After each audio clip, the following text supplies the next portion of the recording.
What do you mean it took him 4 years to set up QuakeLive? What do you mean? That doesn't sound right. That doesn't sound right.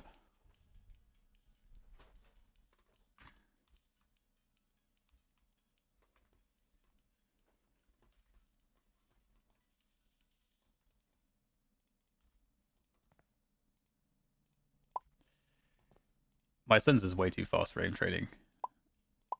Well, there's people that make it work, I guess, but um,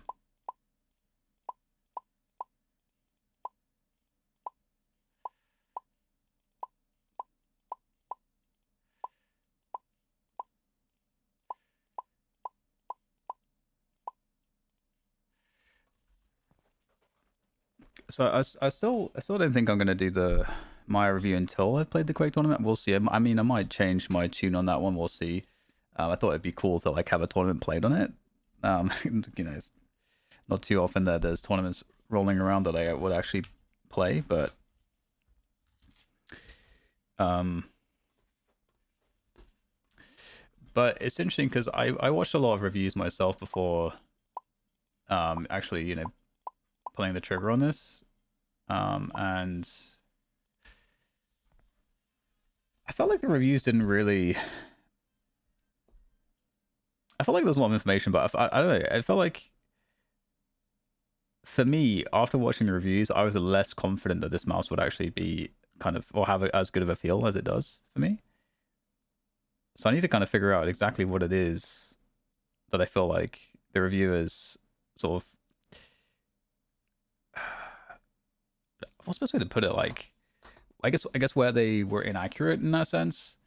Um, Someone asked me about this versus a Razer Viper Mini, and it feels similar to the Razer Viper Mini, but it just feels like less full in the hand. And I guess it's because of the Razer Viper Mini has more curvature going on out towards the front, and I think that's probably like one of the bigger differences. And obviously it curves in a lot as well, so the grip width is kind of similar, but it's interesting, yeah, very interesting. But I feel like they did a good job with the sensor on this one as well. Like just out of the box, it felt really good, and that's often an issue I can have with Razer mice is that out of the box, the like the lift off distance or something, doesn't feel quite right. Um, but this one just out of the box, pretty solid. The color, um, I don't think it would necessarily be my like what is this? This is like I think it's Imperial Red, right? That's like the type of red that this is. I think is what it's called.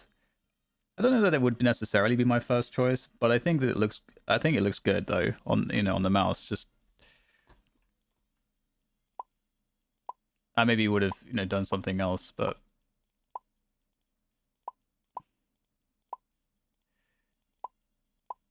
or yesterday or rather yeah, it was yesterday I uploaded a like static clicking VDIM playlist playthrough, and people were like, "Why are you trying to do this with such a fast sensitivity?" And I'm like, starting to ask myself that question more and more.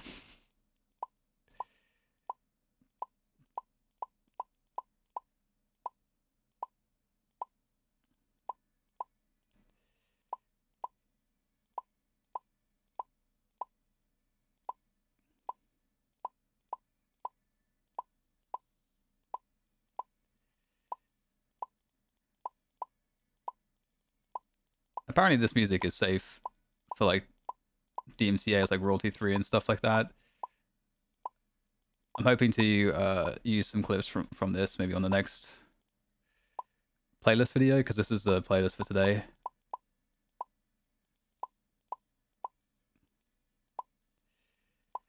And the dynamic clicking tasks I do find that are like the easiest to kind of mess up if you're not really paying attention in terms of the like what you're trying to do with the technique.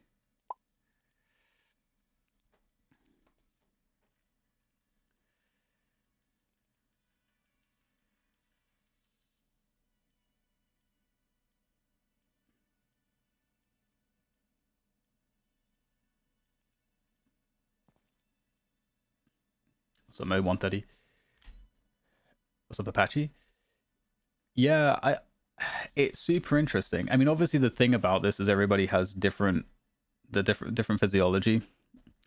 Um, but I think what's interesting almost actually between like I guess like one way I could maybe think about it right now is the difference between um these three mice because oh that's it's muted. Hang on. There you go. And that was probably too loud. Let me solve that.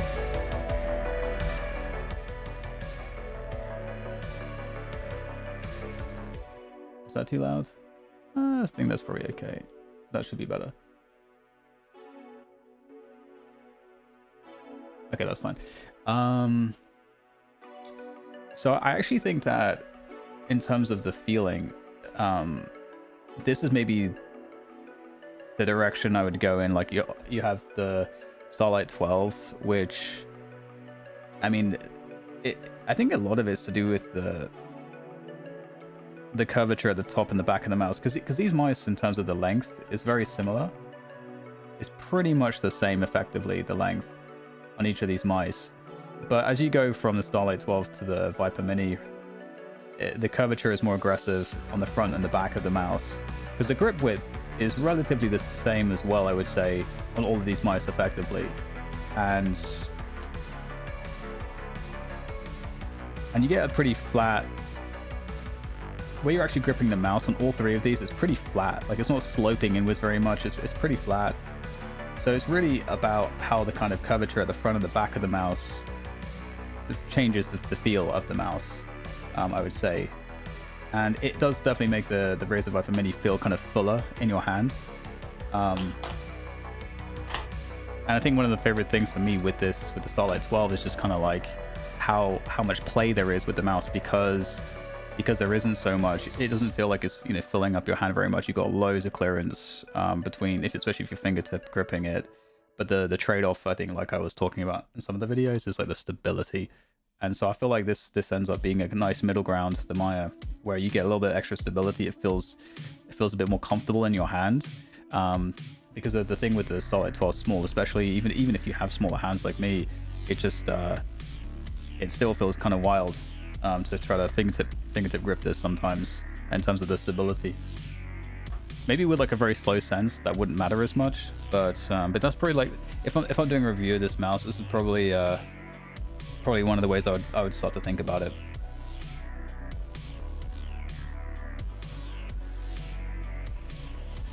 Okay, I can drop the music a little bit.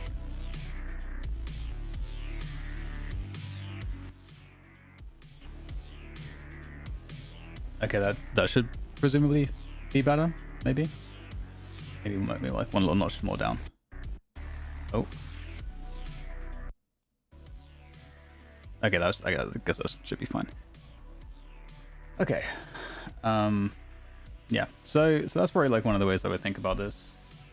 In terms of just like the actual feeling of the mouse, and how it might kind of change how like your preferences based on your grip style. Because if you're definitely someone that's a palm, you have no business really obviously using any of these mice anyway, because they're all so tiny, and it's certainly more suitable for fingertip and claw. So yeah, I think it's interesting. Anyway, what was I doing? I was just going to blast through some of these dynamic clicking tasks. I haven't done dynamic clicking in ages, because on the benchmarks, dynamic clicking were actually, these are the first tasks I actually got the master score on. So I haven't really sort of messed around with them too much. Do I actually switch up gears here?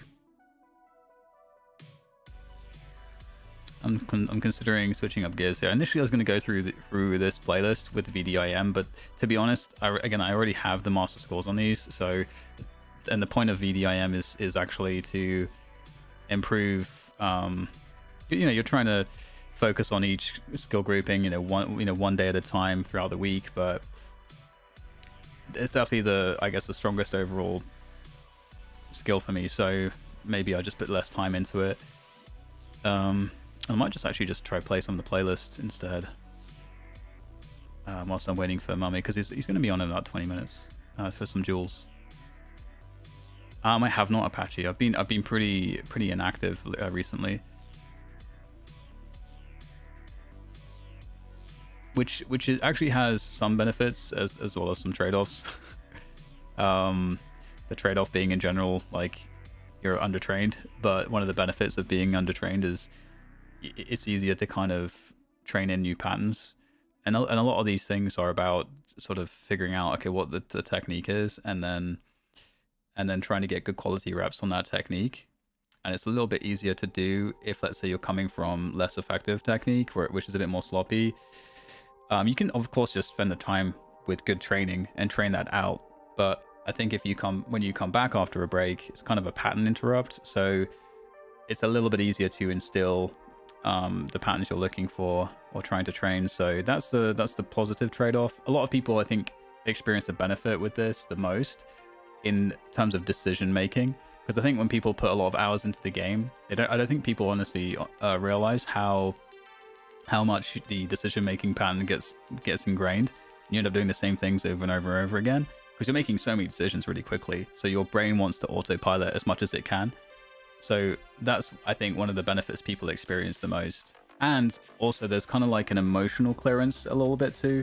Whereas, if you're grinding for weeks and you're going through like maybe like a harder time, it can feel like every time you like actually have a good game or like hit good shots, it doesn't like feel good because you're contrasting that to all of maybe the failures you've been experiencing. So you don't get as much kind of like it's just interesting that the ebb and flow of the emotional aspect as well. Anyways, enough about that. What am I trying to actually do? I'll just go through this playlist, actually, to be honest, a little bit. Just go through the tasks I want to do for the next 20 minutes.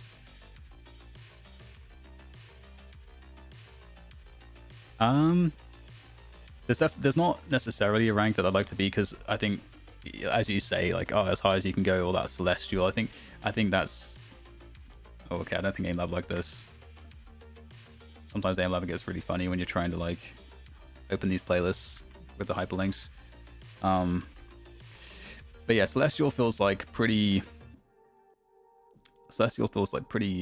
insane to get to, but I think if I look at this in the advanced, I probably would be pretty happy, to be honest, being around Nova and Astra, because from what I found is that my aim generally feels like good enough to compete. It just really comes down to consistency and just and increasing the range of sensitivities, because I think some games will benefit from being able to play with a different sensitivity range than others. I think that's fair to say. It's always up to you. There's always like outliers that can make it work, but I think for me, I definitely feel like if I'm playing TAC FPS, for example, like I would benefit from having a slower sense to a certain degree for consistency of play. I don't think I'm going to be something out here. So I'd probably be looking to... I think I feel pretty good about getting like Nova scores, Nova to Astra scores on most things. And I'll be in a pretty good place. And again, I don't necessarily have as much or want to put as much time in to be like, a dedicated aim training player. A lot of this is for me to kind of figure out what works best for me to hit some of those goals, like I said, in terms of increasing the sensitivity range and learning how to be really way more adept with my arm movements, because I'm using slower sensitivities on certain tasks, and ingraining some of the techniques that I think are objectively a bit better when it comes to, specifically, honestly, when it comes to stuff like even like the static clicking, where you just get really good at the flick, micro correct, hit confirm. Similarly, like there's also stuff like speed switching, the speed at which you are able to switch. That speed training, I think, is also really valuable. That's something that I really want to improve at. And then there's also the kind of like, I guess, like free tracking, as it were, where because in most games you're going to be tracking players like left to right, and maybe there's some kind of curvature, like because they're on a jump pad or they're dropping from something. So it's pretty linear, generally speaking, the types of aiming you need to do there. So that's not necessarily super hard, but I would like to, for example, was it steady track? Have like, yeah, I think, yeah, like have like a better, like, you know, just being able to move the mouse in like all different planes, just following a target, like having this kind of technique, I think is really useful. And obviously, I'm not an Overwatch player, but this will be something, if you are an Overwatch player, that you need to be really good at if you want to be good at tracking.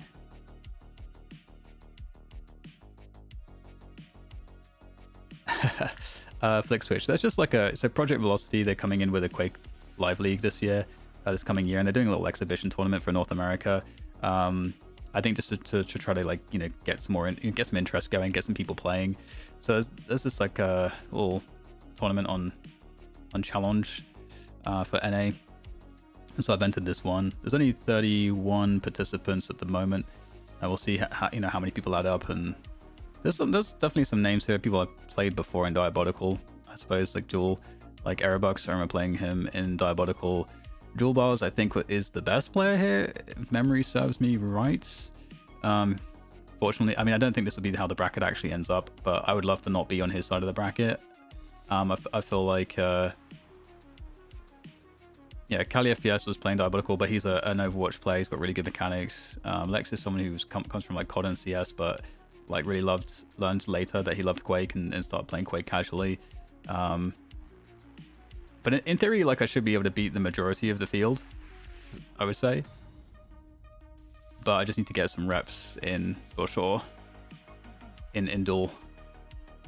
Depending on how the next Duel goes, or against Mummy, I'll try to talk about some of the decision making and stuff. But yeah, this type of tracking I find really uncomfortable and very difficult. So it's the kind of tracking that I really would love to be able to get good scores in, because it would show that I've really, you know, learned new techniques and really kind of begun to master them. But that combination of the reactive tracking and the smoothness and any sort of direction is definitely something that's, you know, no needed to know how to be good at it. So it's cool to train it, because I feel like in terms of raw mechanics, it just makes you more versatile. And in terms of like future competing, although I needed to buy a new computer to do it, which is going to be a bit of a challenge, I really want to compete in the finals. I can tease something that I'm trying to make happen. So we'll see what happens, because really so many different things could happen, and it might just not turn out, you know, how these things go. But I'm trying to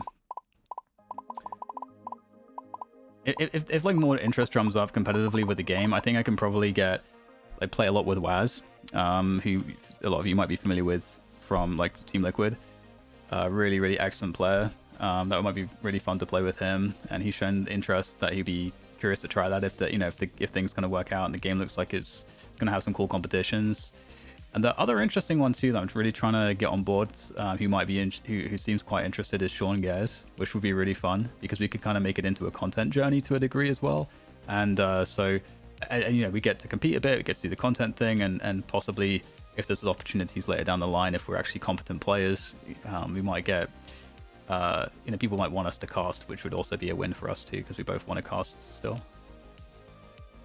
But we'll see what happens. You know, really anything can happen. It's just, you know, just chatter at this point. Yeah, Waz is like one of those gamers who's just like good at anything he plays, which is really cool. He like picks up stuff really fast.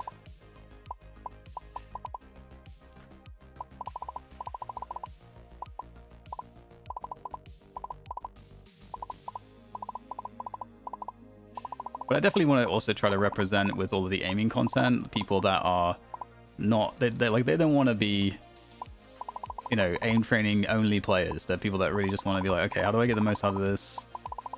What's the minimum effective dose? What's actually suitable for me to do? And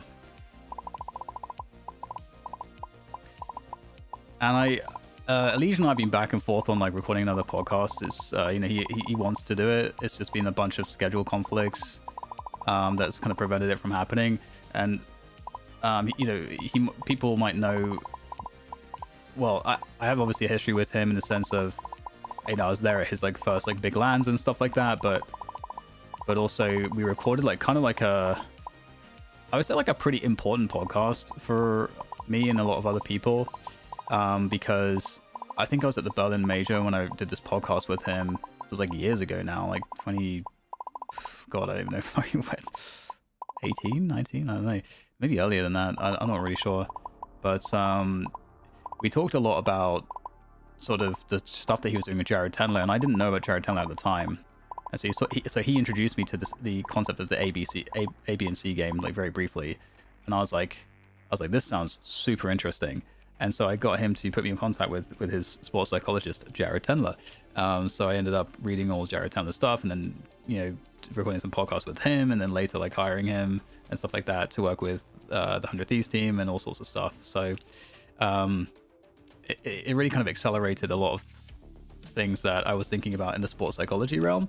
So anyway, like having a follow-up to that podcast, but also knowing Elige has been a massive, I would say he's one of the biggest proponents of, advocates, I should say, maybe of pros using aim trainers.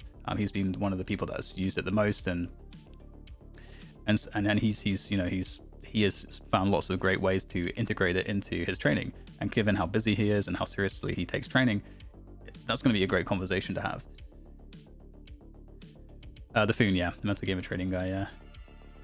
Honestly, I'm just chatting to you guys and just like playing random tasks right now with very little method behind the madness. Oh, that's awesome, dude. What did you think? I think I need to reread it because I think that book is just incredible. It's such a good book. I mean, he has the one before that as well, which is the mental game of poker. I think. And he is a celebrity in the poker world. He's like the Jesus of the mental game in the poker world.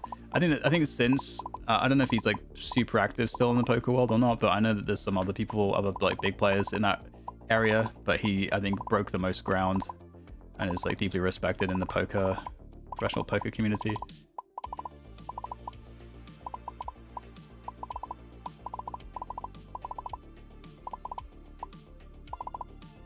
So, I mean, with this, it's like this is challenging because you got sort of like it's not like super precise tracking, but it's obviously with the faster sensitivity, I gotta have that smoothness whilst moving the mouse very, very minimally, which I find challenging at times. And you got the reactive switching, but you need that initial flick to be kind of spot on. So it's kind of like the static where you get the big flick and then the sort of micro correct into a track. So you need to have that sort of that deceleration or that kind of like soft landing, as it were, so you can have that ability to track effectively.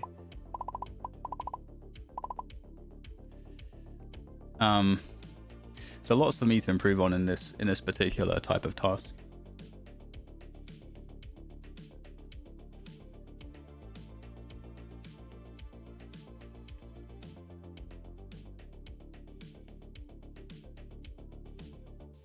In training for optimized frag movie clip output, yes. Dude, Flick Switch, I remember on my stream a long time ago when I first started playing AimLab actually. I remember at that time you were like a huge Switch track aficionado. I know that you were like talking about like your scores on that on my stream. This is a long time ago.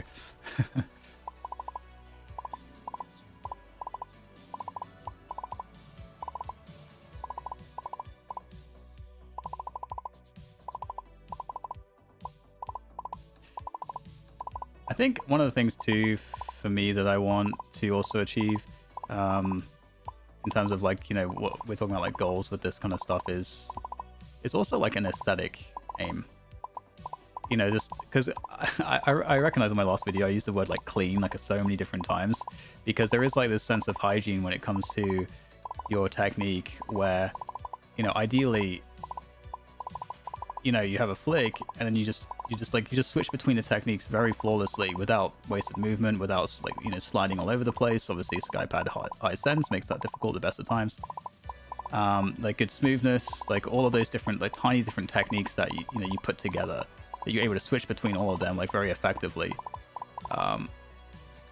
So for example, maybe I can just like slow it down here. So like if I flick to this target, I get a flick, microcorrect into the track, and then after I'm done killing it with perfect smoothness, you know, that you're doing it all over again, and you're taking a clean line between each target that you're flicking in between, and there's just that consistency of I mean, kind of like this, you know, that's like a bit more clean than some of the other parts of my runs.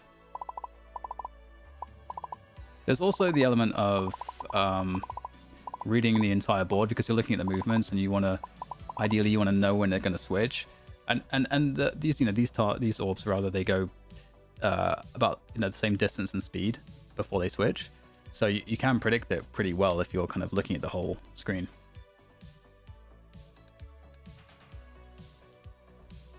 Yeah, back in 2020. Yeah. I just started working FrameLab that year as well. Rest of the board can be distracting. Yeah, that's true. That's true. Actually want to play. I've only got like another 10 minutes to say before Mummy gets on. We can do some Quake.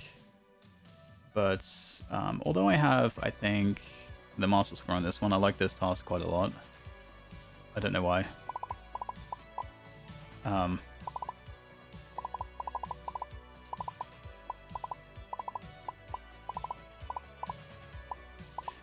So this one, I feel like it takes like a lot of practice, this one, because I feel, I don't know, it's just getting into the groove on this one is, for me, it took a lot of grinding, but then I don't know, it kind of fell into place, and it felt really good. So, somebody else, I think one of my videos said how they think that like the static tracking is like the most, or rather, sorry, static clicking is the most boring thing possible. It's actually like these types of tasks that are the most enjoyable, and I kind of actually agree. I don't know what it is though. With that said, now that I'm thinking about it, I wish I'd done a little bit of static tracking.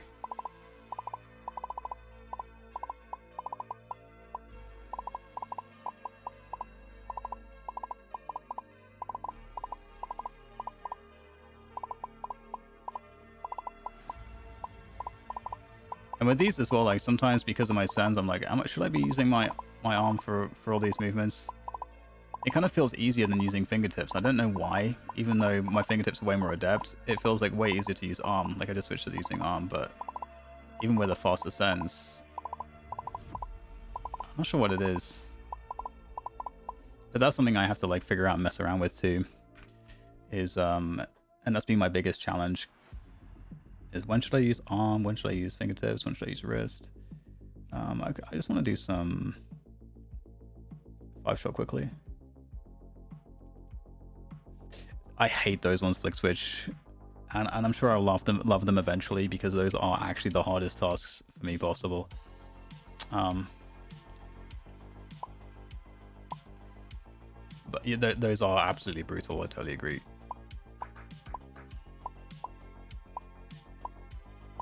You can see that like my mouse like slides around a bit on the microcorrect, because again, like fast sends and the pad is kind of crazy. In fact, if I one sec.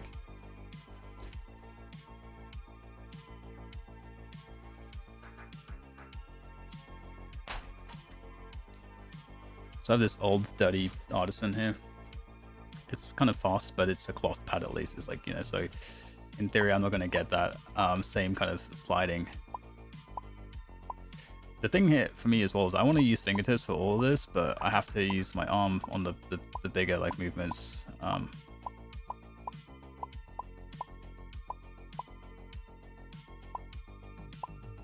I'm not getting the sliding, but I'm like, now my micro corrections are terrible because I'm used to this guy pad.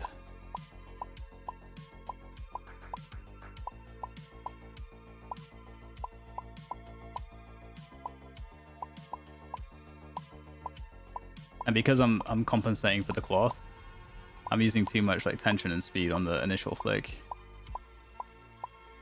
So that's kind of like just trying to remove that tension a little bit.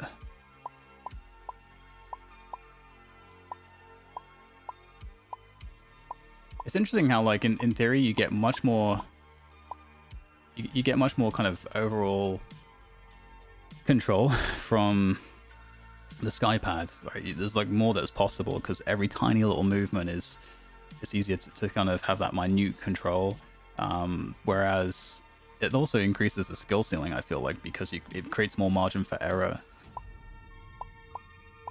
and that's not something that I think you have to worry about with the cloth pads as much.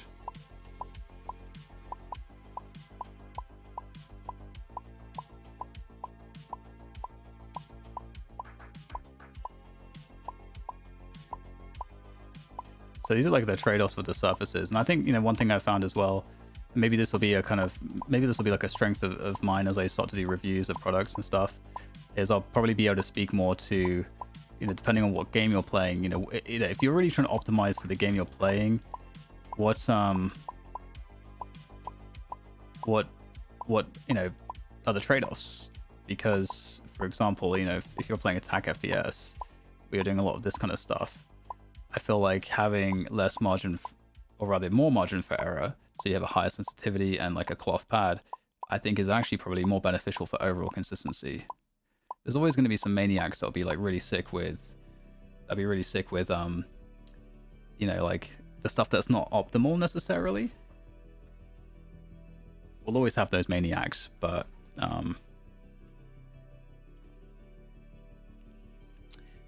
in general, I think it's, you don't want to have to be worrying about consistency with your mechanics too much.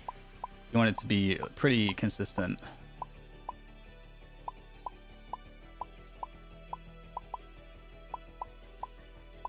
So I don't think, you know, you want to have that kind of, okay, I've got to get more training on this to make it do kind of what I want it to do, or have that consistency.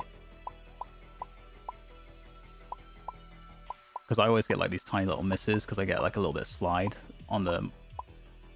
But this is something I think I can correct actually, by using more arm and then restricting a bit more when I use my fingertips. So that's something I've been trying to mess with a little bit, but it's definitely a learning journey. It also makes it harder to kind of ingrain the proper technique of, you know, flick, microcorrect. Okay, so this, I think Mummy should be on in a sec.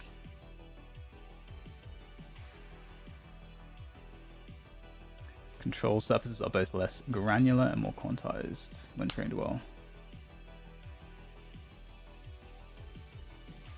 Don't you know that feeling when you peek and you see 2-3 people and your mind freezes because you don't wish to prioritize? Yeah. The map pool is perfect for me. It's Aerowalk, DM6, and CTN. Or Aerowalk, Bloodrun, and Campgrounds. So it's perfect. Perfect map pool. Perfect map pool. It's... I think those have been historically my 3 strongest maps of like the classic map pools, I guess. I did start to get pretty good at some of the, like, at 24 and some of the other like classic ones. But the one that I struggled with the most always was DM13. No, that's not Grim Dungeons. Grim Dungeons is GM14. It's a TDM map. Okay, what else do I want to mess around with? What's fun with a skypad and a fast sense?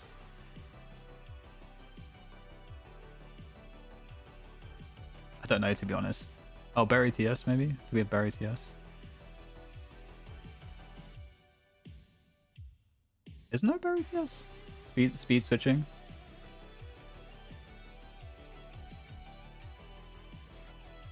There is... Oh, it's Sky Switch, isn't it? I think that's what it's called on this. Yeah. So yes, but they haven't done all that yet. I think all of these will be on like the legacy.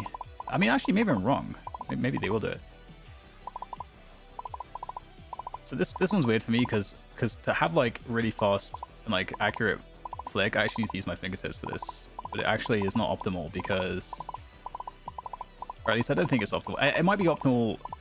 Actually, it might be doable with the fast sense and the sky pads, but I think it wouldn't be good if I used a cloth pad and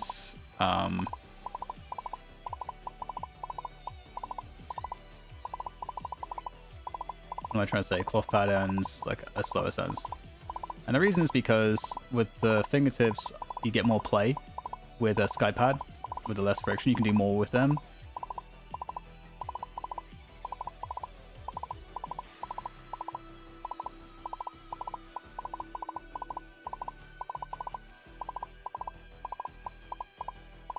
So it's a bit more forgiving in that regard, but I think I can't wait to ask. So okay. So I'm also gonna do I'm gonna do follow-up podcast with Minnie, and I'm gonna do one with Bardos as well.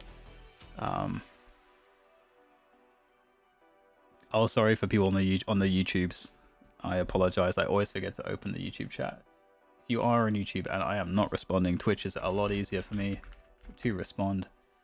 But we're doing that multi-streaming thing. Let me pull out the live and like pop out the chat for you guys.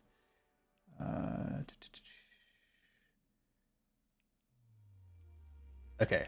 Pop out the chat. Pop out the chat. Okay, the chat has popped out. I'm gonna quickly look at the YouTube chats for you guys. I'm sorry. Is QuakeLive still alive? It's gonna make a little bit of a comeback this next year. Did someone mention QuakeLive? D Shea, this is AIM Labs on Steam. You type in AIM Labs on Steam, you will find it. It is free to play. Is it possible to do straight up horizontal micro corrections with your fingers? Yes, it's all possible. Just as you know, regardless, as you know, the thing is, you know, how efficient is it for your setup? That's really kind of what I think the question is. Because sometimes we want to do something, like I want to do everything with fingertips if I can, but I've had to, you know, had to try to get myself off of that because it's not optimal in some cases. I do not use any raw Excel or any Excel programs. People have been asking me that quite a bit though recently.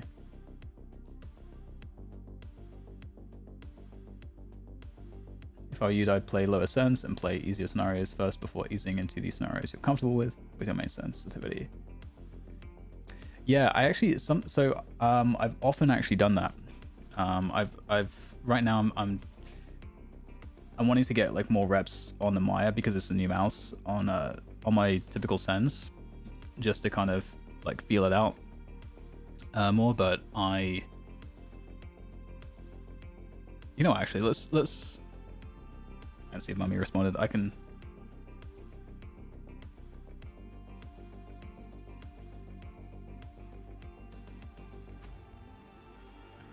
Notakimi? Merry Christmas. What's up, IMVD?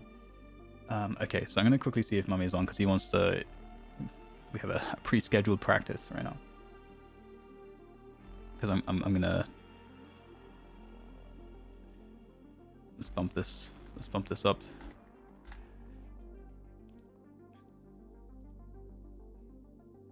Could even do even more extreme, like 50 or 60.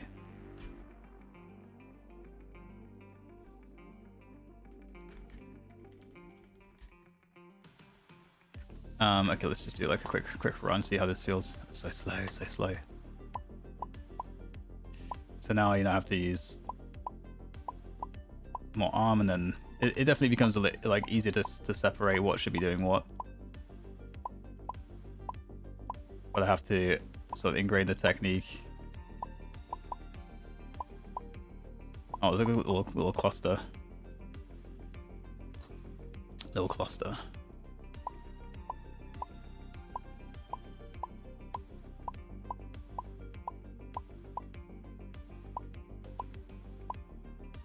I really need to be taking this a little bit more slow.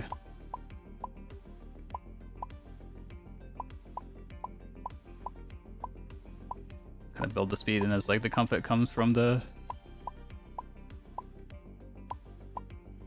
just like hitting the technique. You really just need to make sure, especially with this that you're doing the technique correctly before you're adding the speed in. Like at the very least, and you can scale the speed up after it gets more comfortable, but don't be like me. Don't try to speed up too quickly. It's such an easy thing to do. Okay, so we're gonna go into QuakeLive. We're gonna go to QuakeLive, everyone. So this will be like the second practice. The first practice that I did, I won all my games. So that was nice. It some multiple opponents too. That was cool that people actually jumped on.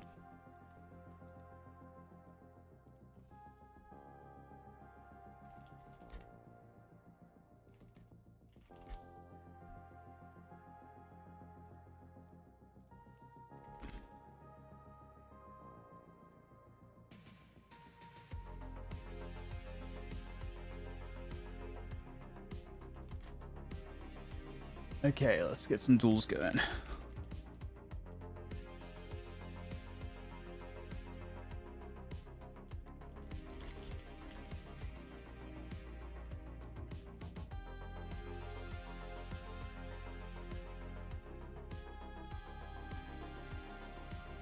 So the browser's a little bit effed. Oh, this is actually where I'm supposed to be going though.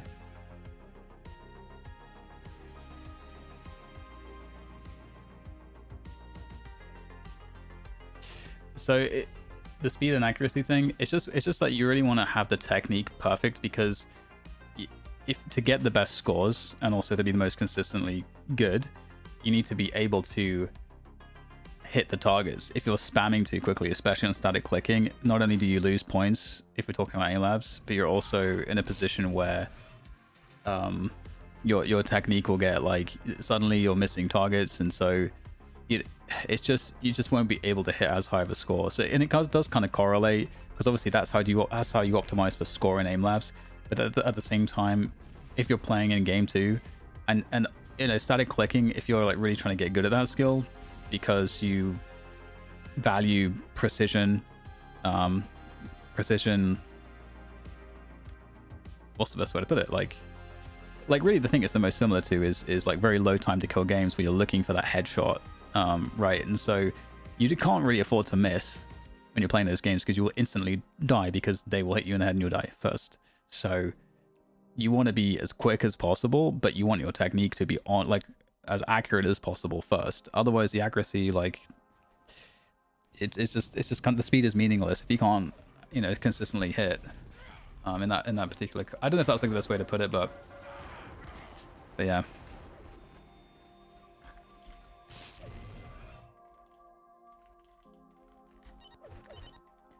So I need to change my config, because this config is like the leftovers of like, I don't know, man.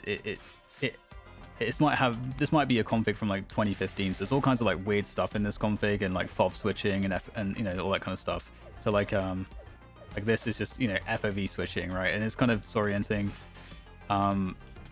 My HUD is like weird. It's not even the HUD that I want. So so I just haven't like bothered to fix any of this stuff yet.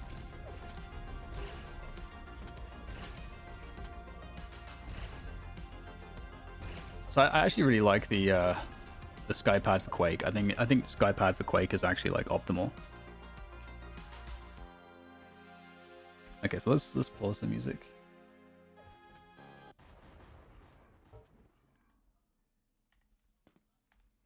Okay. Prepare to fight.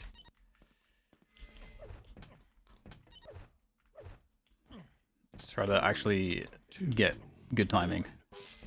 Fight.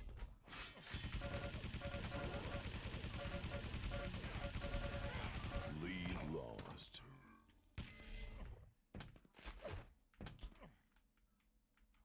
He needs to get these health bubbles. Lead tied.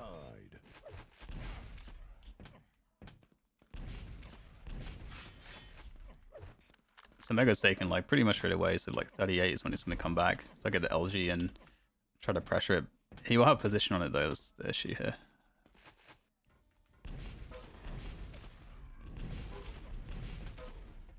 Okay, so just some good damage. This red's going to come up.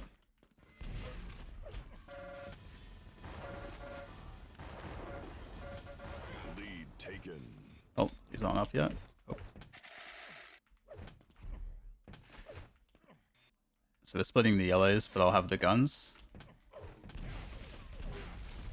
Oh, I like missed my rockets. That should have been a kill there. I can't really go through this because he's probably camping it.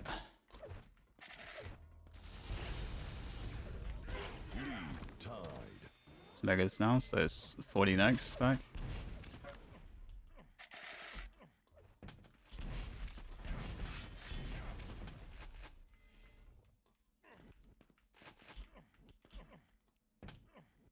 So Mega's back on 40. Might as well try to fight for it. Okay, mine.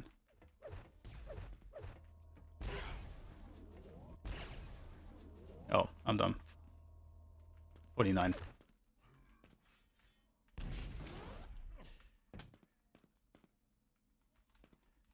So 24 is the next Mega.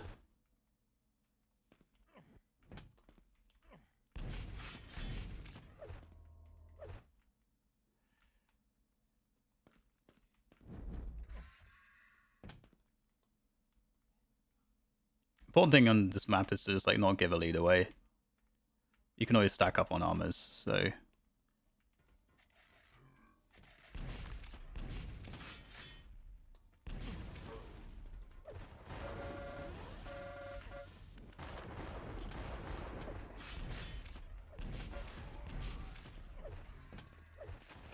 Lead taken. didn't spawn the LG, but catch the yellow pickup maybe. Okay, so I might be able to get the red as well.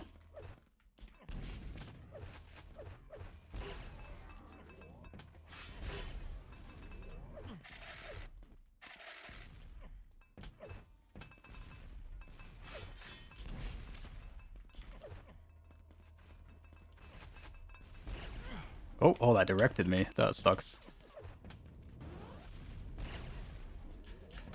So you might get that yellow, but I can get the rest.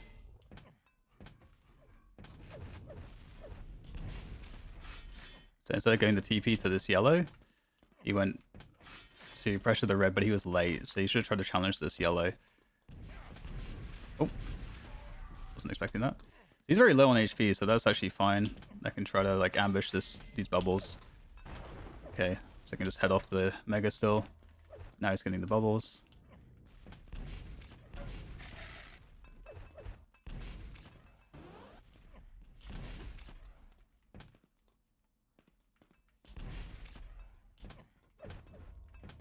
Oh no, that was very dangerous. That was very dangerous.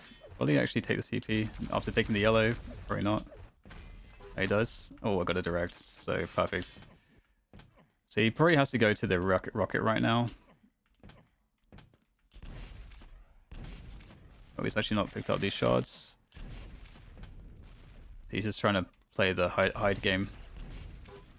Okay, there we go. The hide. So 55.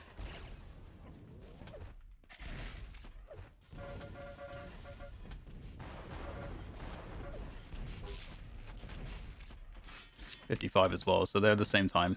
So I have to play the next items off of his position, basically. Try to deny.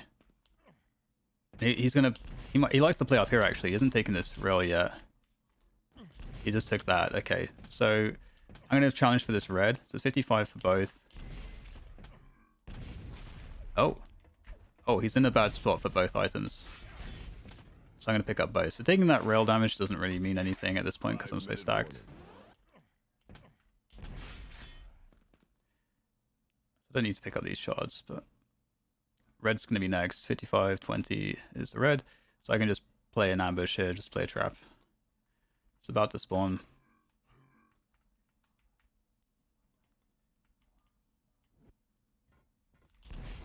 So I just keep things simple here.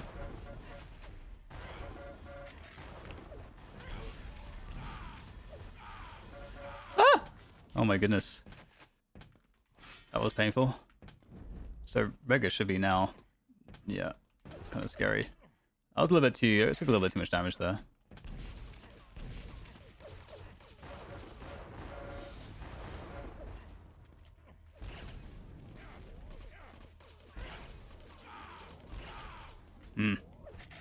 So he needs the yeah, the LG.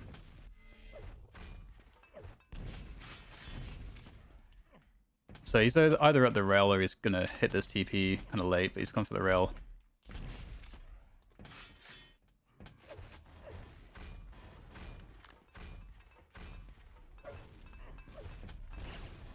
So I'm not hitting very much at the moment. But that's okay. That is okay. Again, we're 4 frags in the lead, so we don't need to like really do anything too crazy. You can just chill. Don't need to do too much.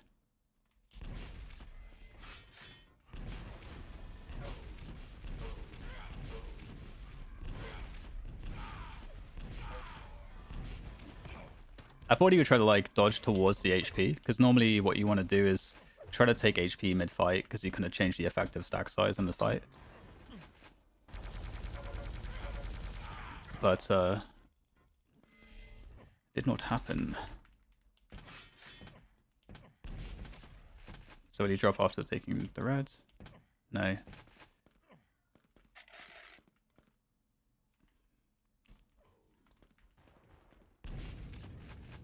Ouch.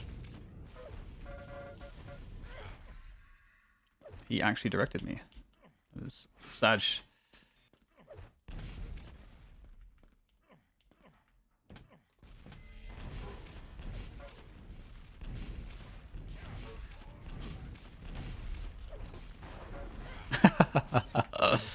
Oh dear.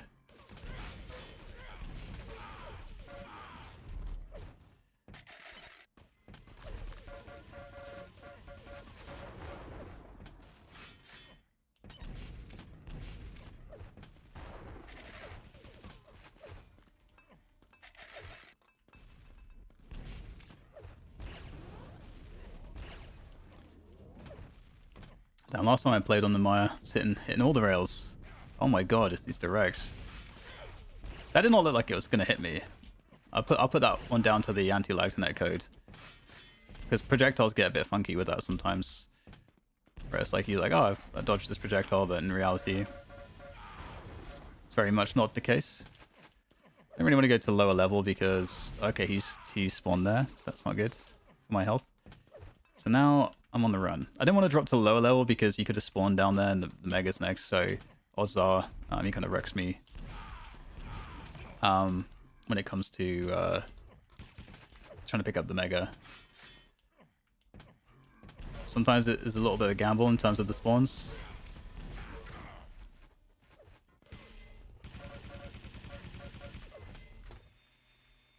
One minute. He's not doing it. He's not doing it. So we're kind of chilling.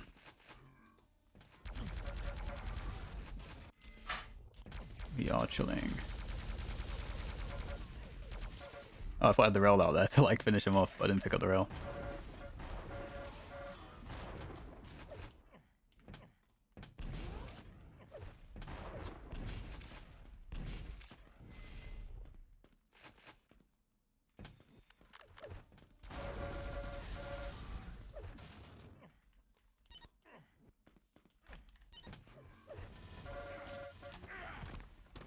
Well, considering I missed, I like had 22% rail here. I'm okay with I'm okay with this result.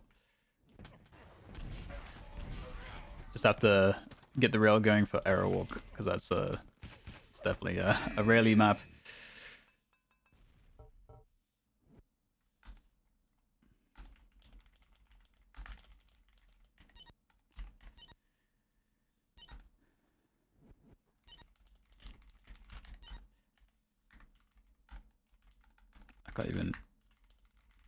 I can't even type anymore.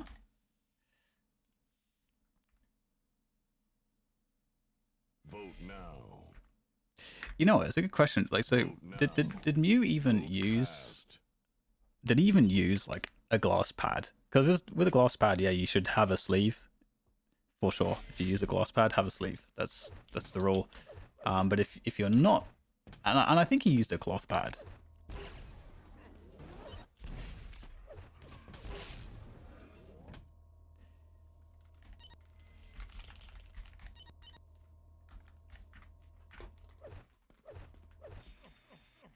I blame all the FOV switching.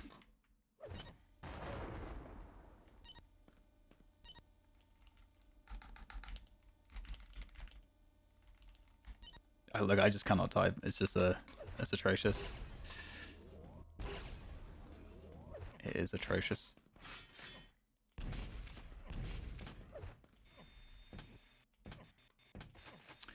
So this is, I think this is like the most fun map, because it's got the most action. I really need to fix this config, don't I? What's up, Lico Liga? What is my ready button even? Is it? I think it's F. No. I don't even know what my ready bind is. Fight.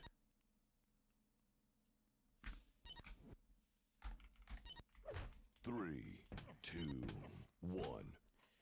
Fight. Oh dear.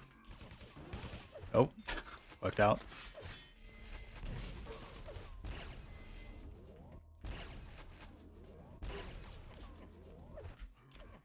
Ugh. There's no way. He's actually hit me with a nade because I can't do the jump.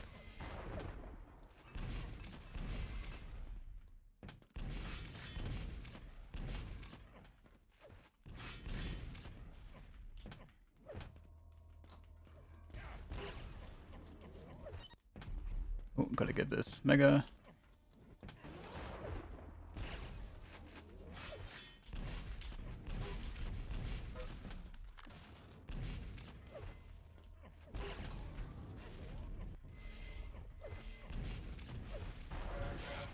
Oh, he hit it direct on me there. Normally people miss that because you're shooting down the stairs, so you can't really hit the splash damage. Which is what, you know, that's the old trick. Oh my god, he's hitting the rails. Oh no, he's hitting the rails. Mega.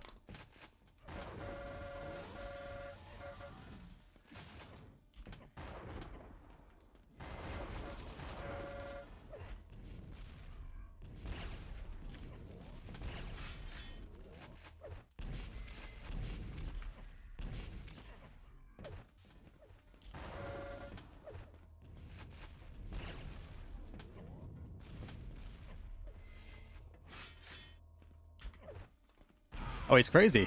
He is crazy. He is crazy.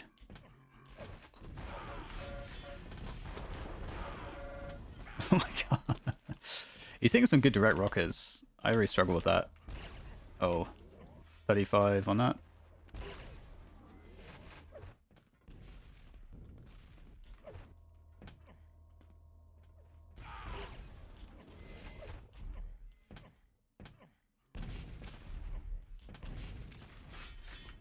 So 35, so I think the mega.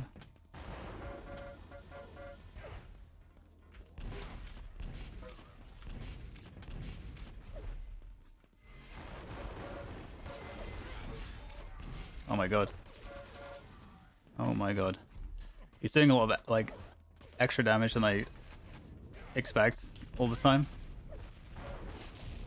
Oh dear. 10. No.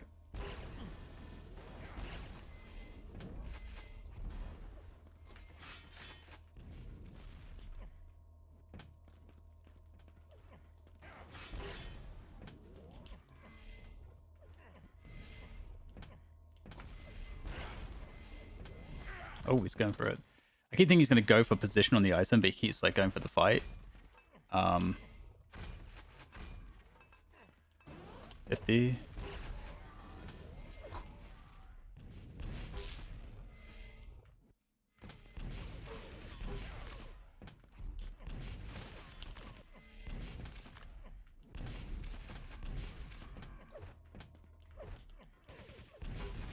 Oh.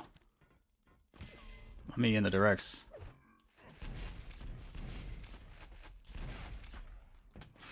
He's not getting his pickups though. It is 50. Oh no. The steal. I like tried to dodge. Try to dodge.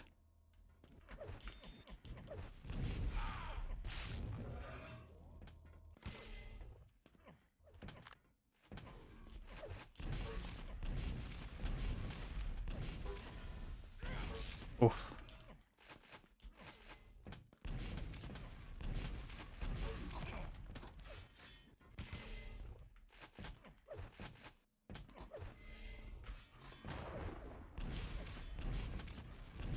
Ooh.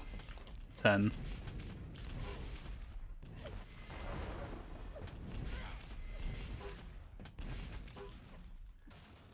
Oh fuck.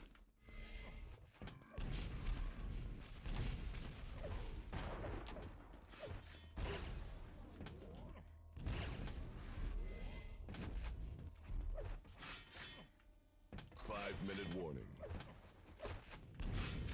10 for the megas, that's what we're playing for, just maintaining the stack size. He's gonna have to go down here if he wants to take it.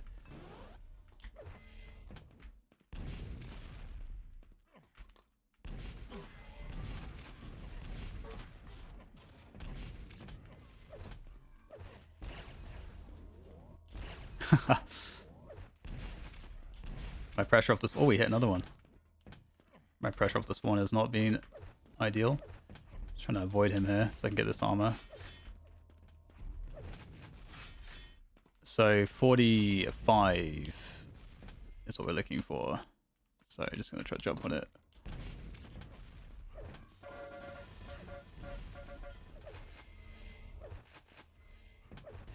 Oh, it like pushed me.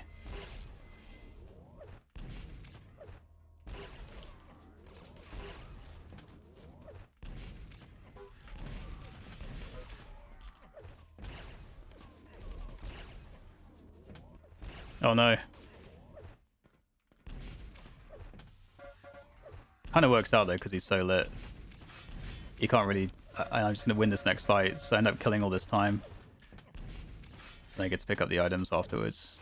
Although my HP is not exactly the best thing ever.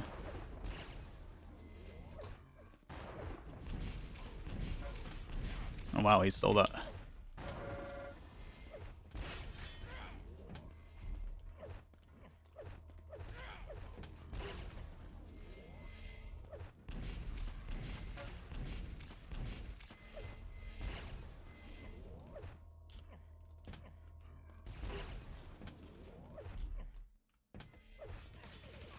Oh, that's not good.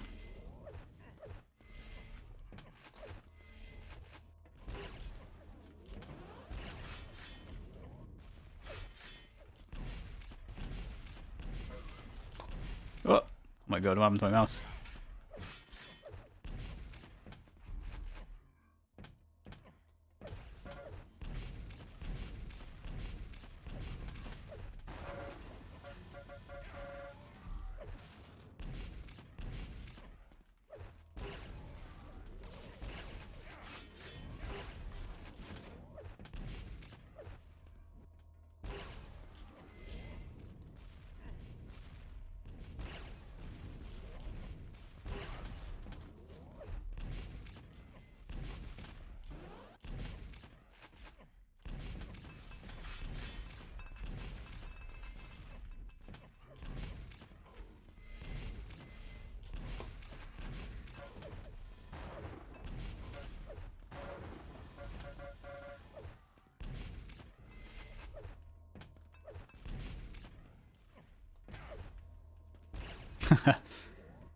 Sneaky.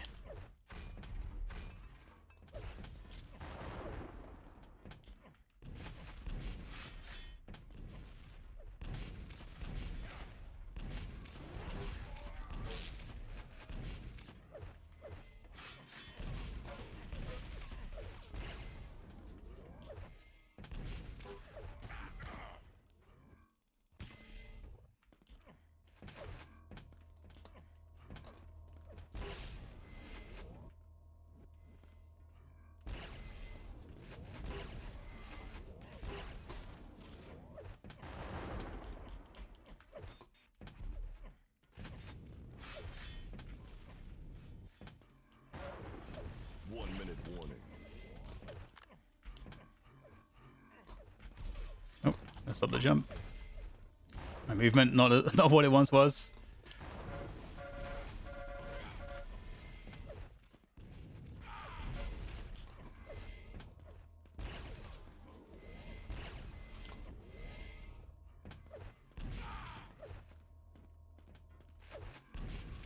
Ah! Oh my god, how am I alive? How am I alive? How am I alive? I'm no longer alive.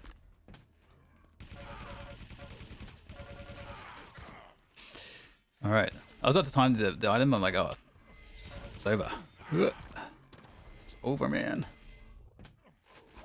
I gotta change my all these crosshairs and stuff. It's like confusing to me.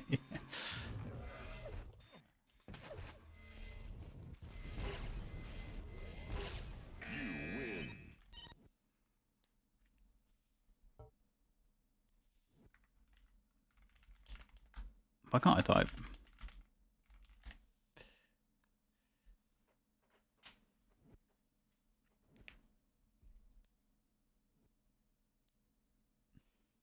Idle sleep.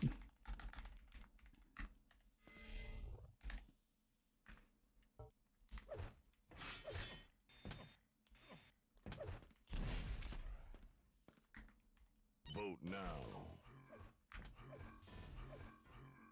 Vote passed.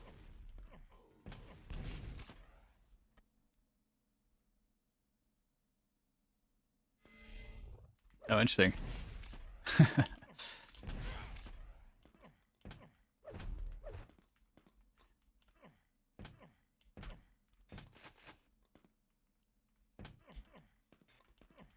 Gotta do the backwards bridge to rail to prove that we're cool. Oh, guess I'm not cool.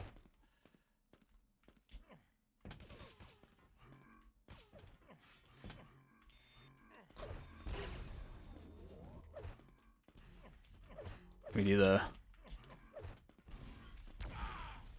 No. Prepare to fight.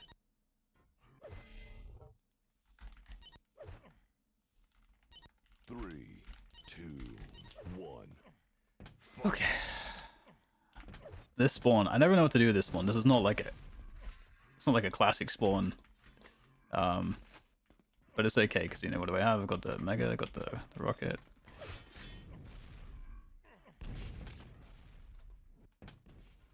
Pick this up.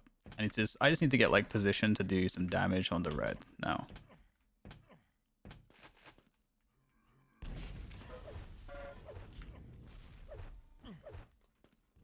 Oh, he's not here. Did he delay it? He has a rail, doesn't he?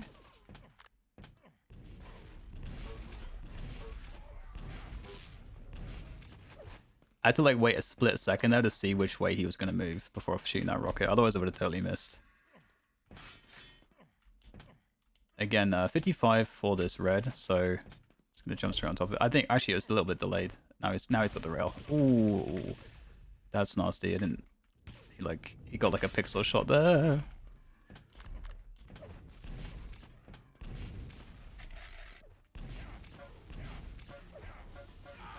Oh, I thought he would pull out the rail, but he did not.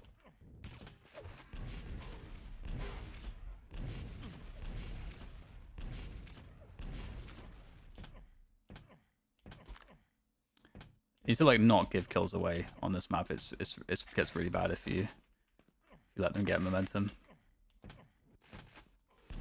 Okay, so we got 29 for the next mega. Let's just try to chill a little bit. Really rocket jump. No, he's just holding with the rail. 59 was for the reds. Mega's nowish. He had to leave so he could get the... Oh, he's early, so I get a couple of shots here.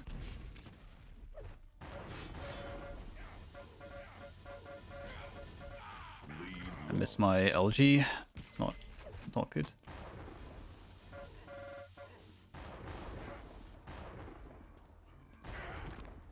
Oh, he's jumped through the rail. If he misses that, he's kind of wrecked. Oh, and I'm kind of wrecked going towards the jump pad, which is where he's going to go after getting that mega. So this is good though, because we get to like actually play out of control. Although I have the reds.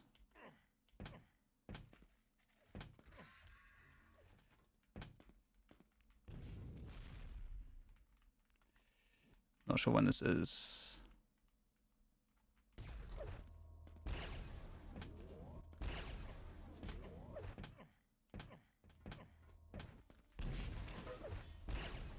Oh, he's gonna hit that.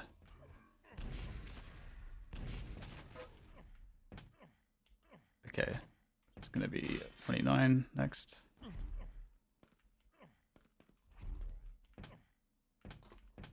Need to get a position to do damage on the reds.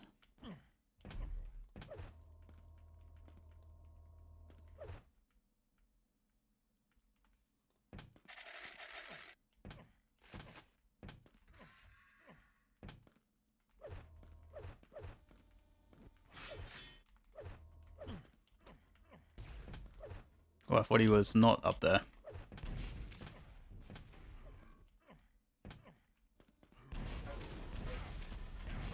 How did he get that? I looked definitely closer to that on my screen. Okay, rocket jump? Yeah, you will.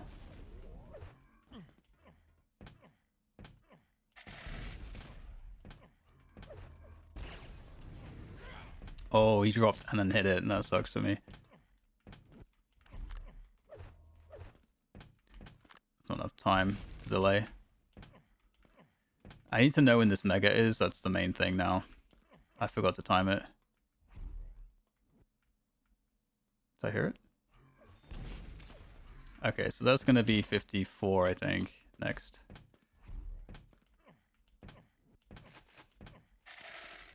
So he picked up the rail.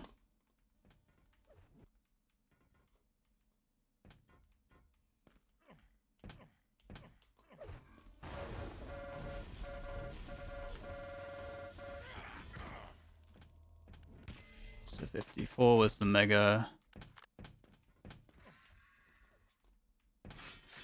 Ooh, can I make it in time? 3. Yeah, it's good that he was on it, otherwise I would have gotten the steal and killed him. So 30 next.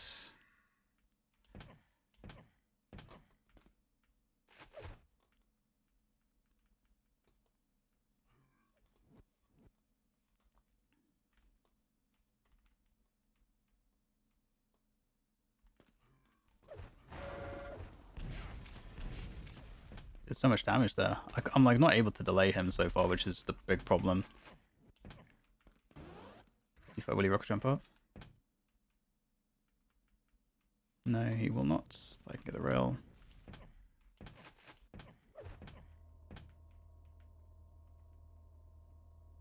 Is he going for this? No.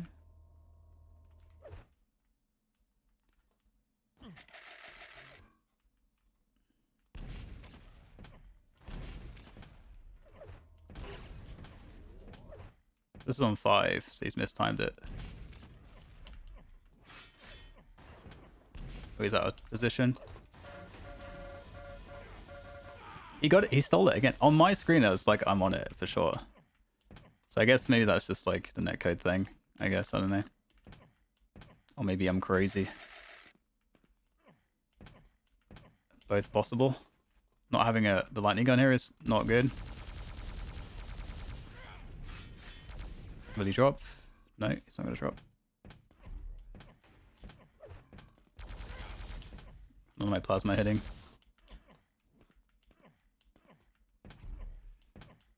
I haven't found like good. Well, I've had 2 good spots to steal, but every time it's like he's picking up the megas in mid fight, so my ambush doesn't work. You have to be able to like steal the item mid fight for it to actually work out. And in my case, that did not happen each time. And the other thing to do, obviously, is to be able to get like this untradeable damage. But I'm not getting the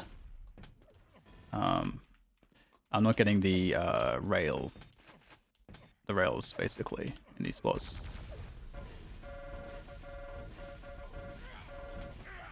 And that's a big issue as well.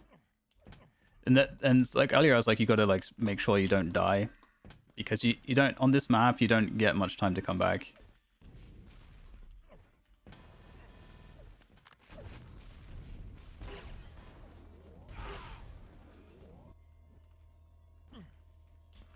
Where does he even spawn?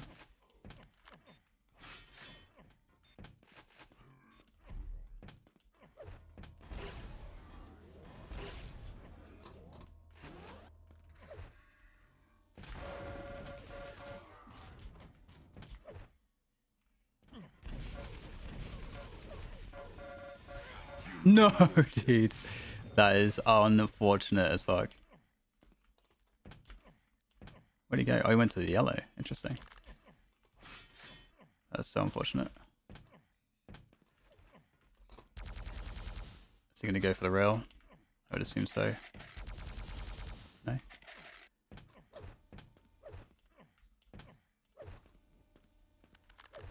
And like not timing the items. This map, you like, you know, on every map in this game, obviously you got to like time items, but you're kind of, there's like no items on this map, so if you don't time stuff, you're kind of wrecked.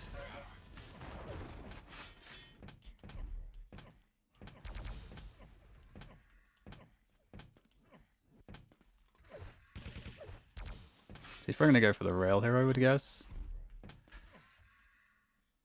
That would make the most sense, I think, for him. 1 minute warning. And if he has the rail, he'd be playing it from back here, but he is not here. I don't know when the mega is. So my lack of item time is really fucking me up here. Messed up my rocket jump as well. He's up here too. He was up here too, I think. Yeah.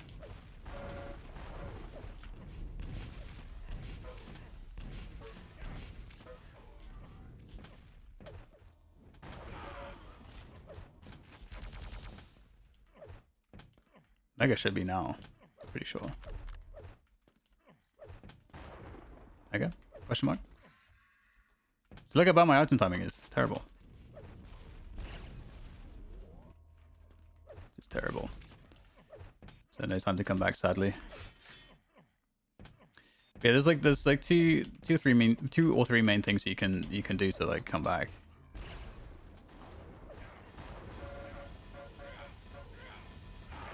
And you know, one is obviously hitting the rails from afar to get the chip damage, and then they get low enough that you able to take a fight, or you have it so that you are getting item times, and you basically figure out when the item times are split of the red and the mega, and then you are able to sort of just react off of the position that they're taking, and you force them to go for one, so you're able to get the other one, and then that sets you up for the next fight.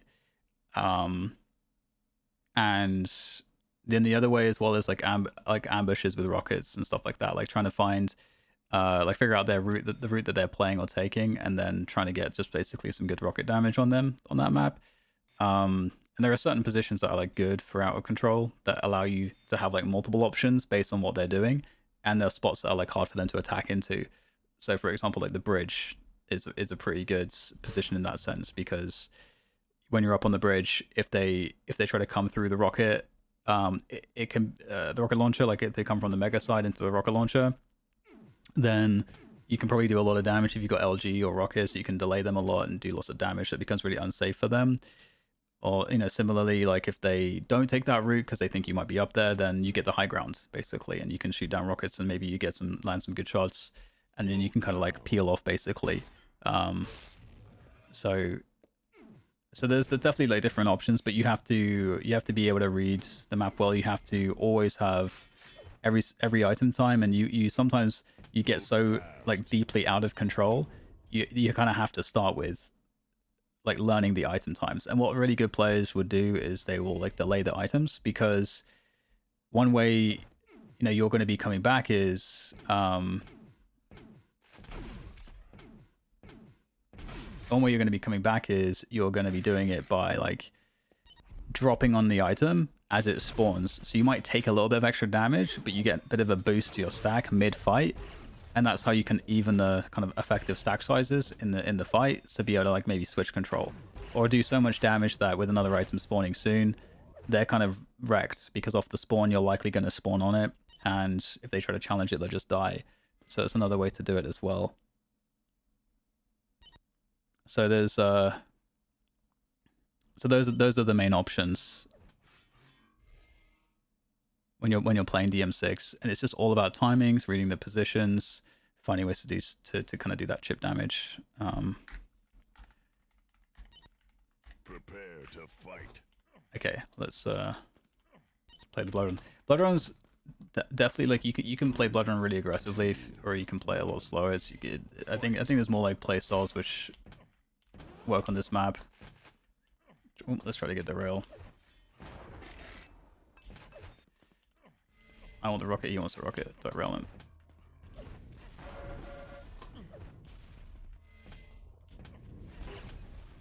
That's what I was looking for.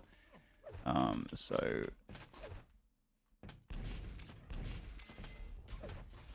oh, now he's kind of out of position here. If this spawns when it should, yeah.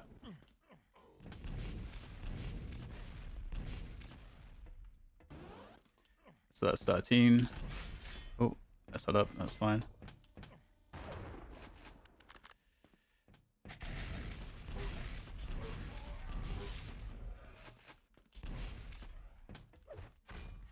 Prey spawn around the LG.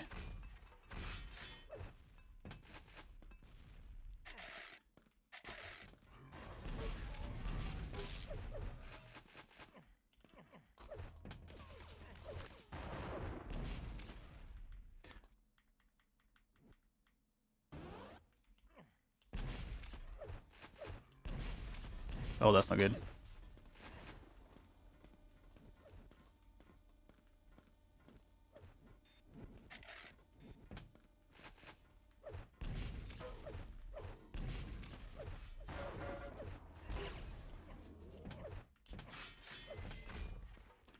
So it worked out for me. So go back on all this stuff. I want to attack into the. Did he hear me?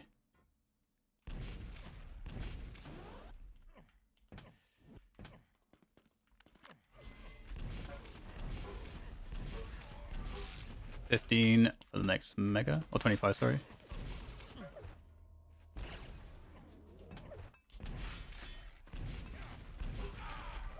Yeah, he's hit 2 direct grenades on me. Oh my god.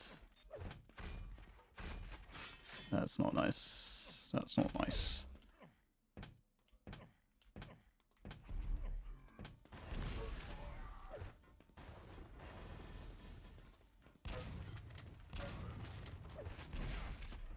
Burst damage in there.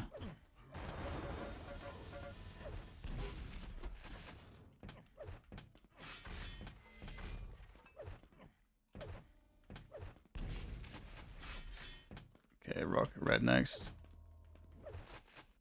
So he's having an issue with like his out of control play right now, in the sense that he's obviously like he's like going down this many kills this quickly on this map is a problem.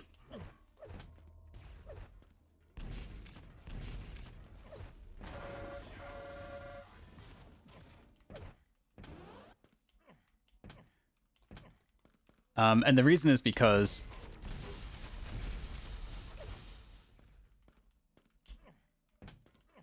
it's so easy to stack up, even if you're out of control.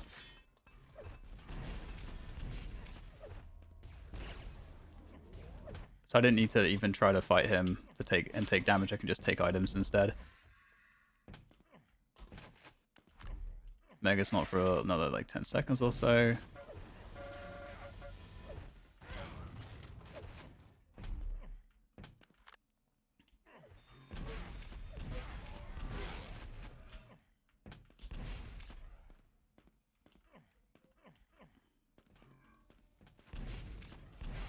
Yeah. Okay, so that was 23. Next red. He needs the no, he does not need the LG. I don't know if he needs any guns actually. Maybe the rail.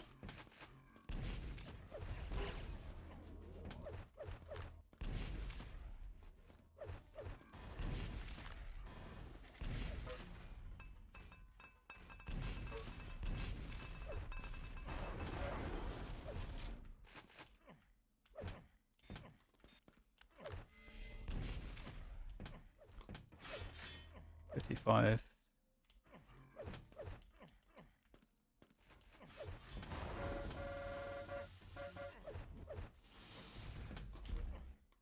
rid of his stack.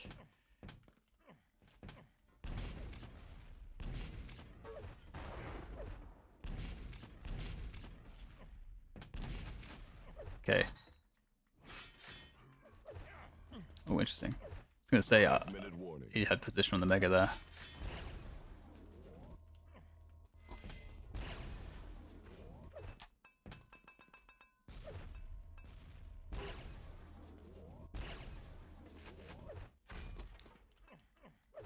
That's not up.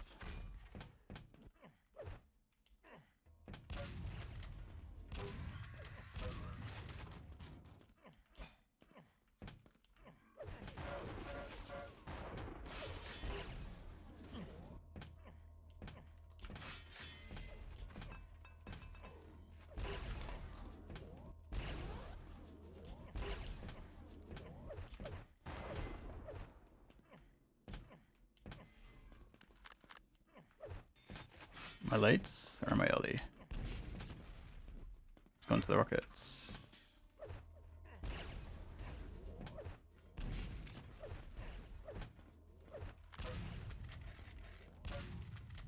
Ah!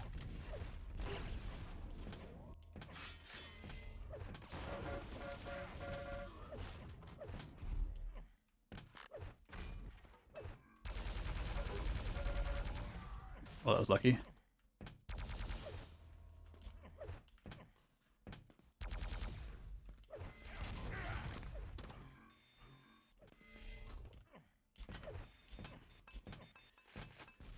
Let's get this rail.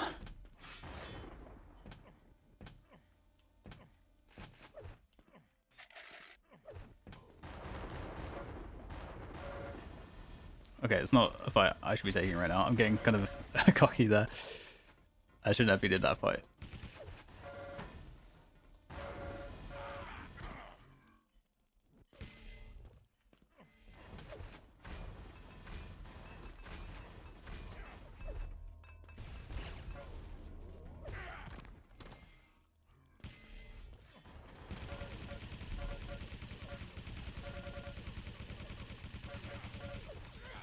Yeah.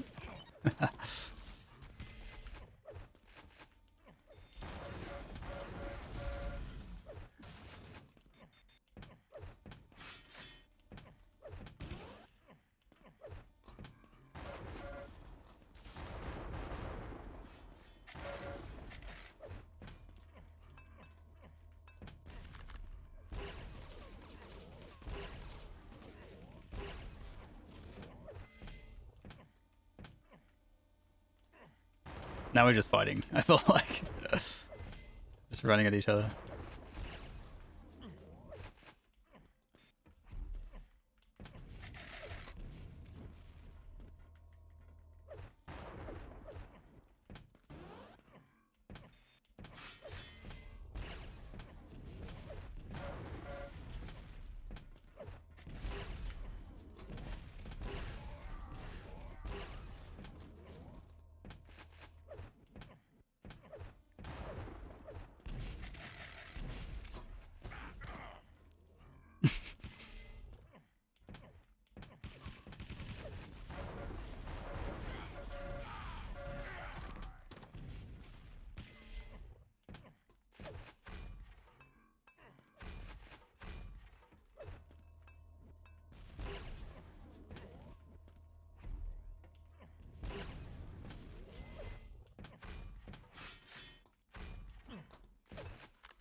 Minute warning.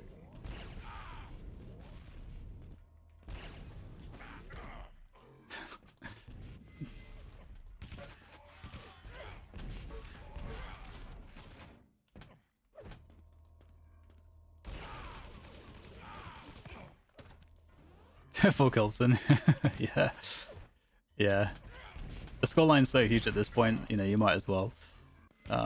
It definitely like it definitely pays off to try to like habituate like very disciplined play on this map, because on this map it's just so important to to just not give kills away ever. It's just like very good to practice doing that. To be honest, I mean, really, I mean, Duel is like that in all cases. To be fair,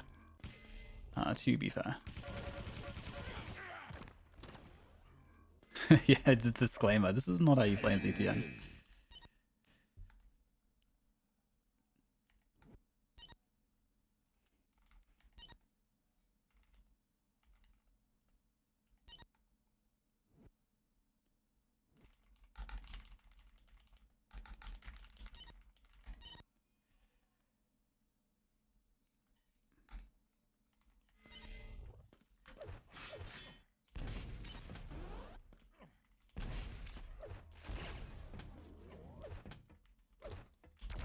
I do need to practice more aerial walk for sure.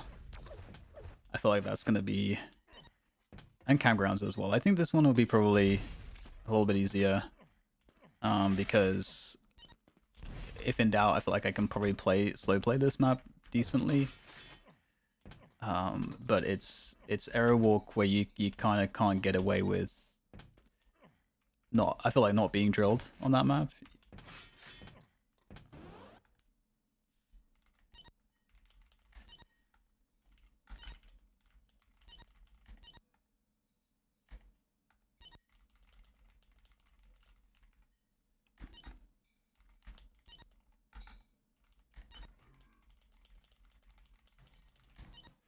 We're back real quick, guys.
Prepare to fight.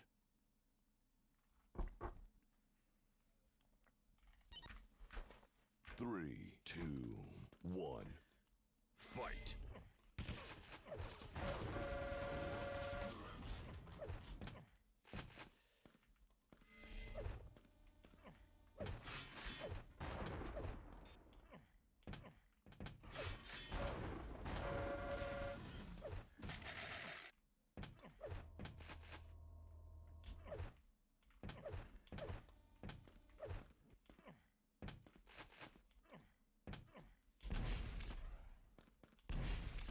Oh, I'm actually too early for this. Well, it's the same time as Mega, I think. Because I delayed it. Oh, it's not good. That's okay.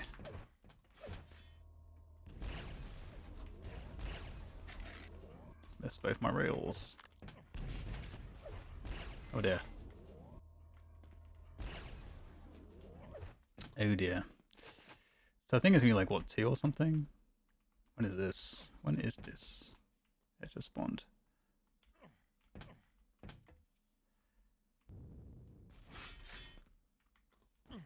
I actually meant to jump to the plasma yellow. Huh, it's very quiet here for some reason.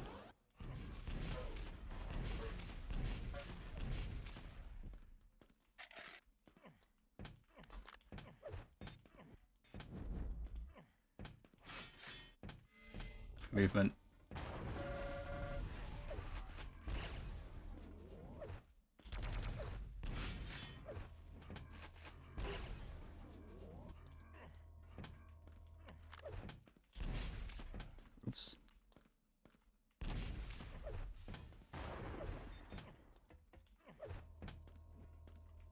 He's going towards the top.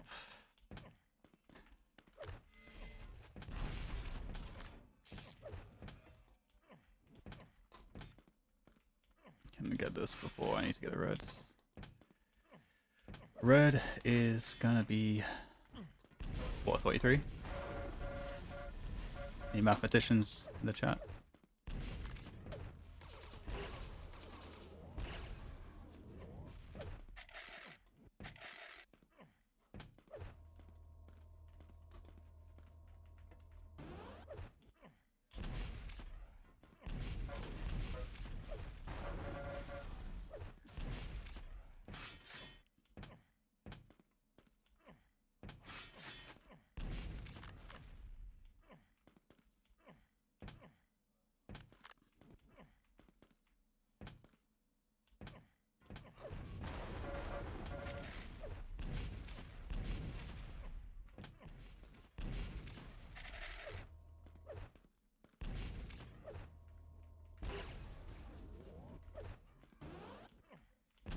$39.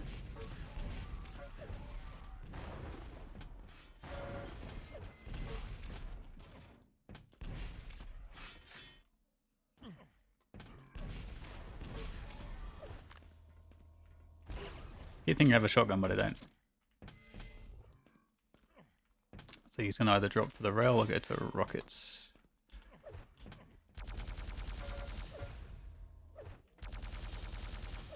I'm too early for this.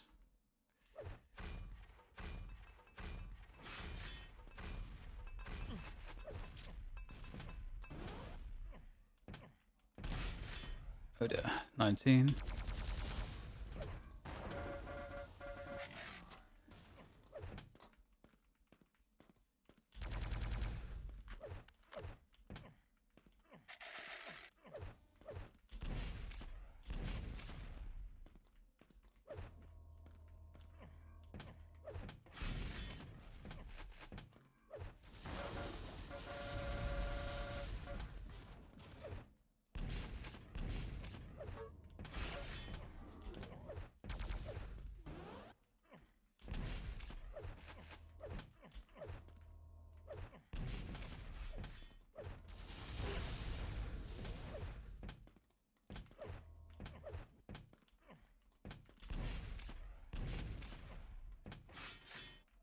So 55 for Mega, right? I think. I believe so.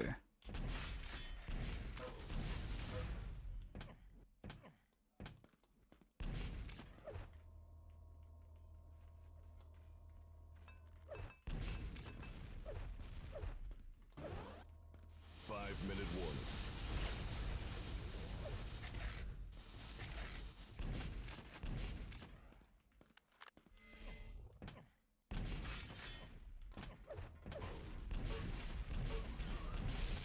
Oh dear.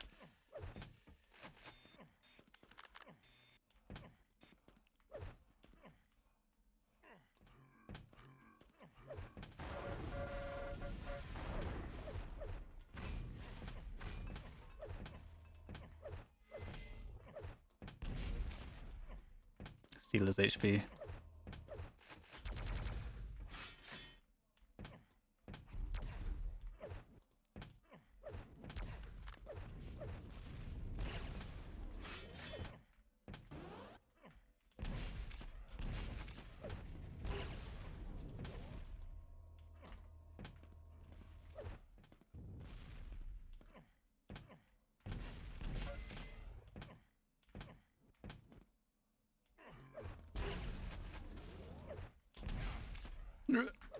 Almost.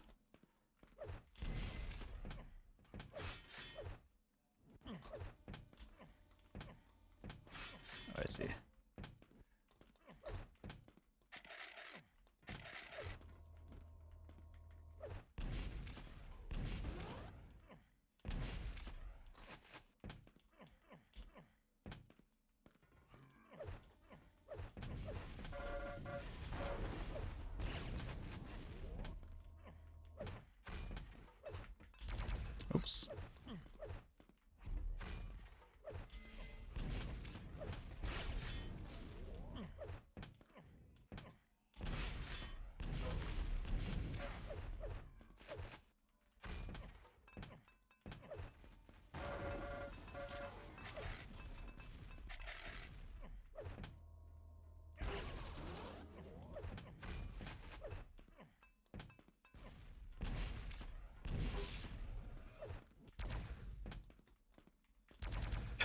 to hear. Cannot do a rocket jump to, or rather a plasma jump to save my life.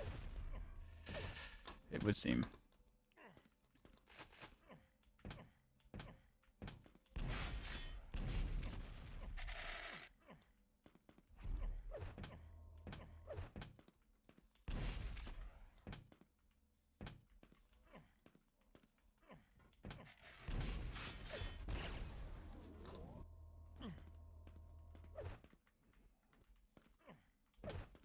Hmm. Hmm.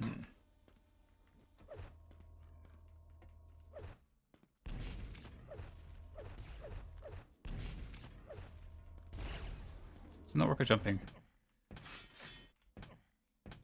To collect the red.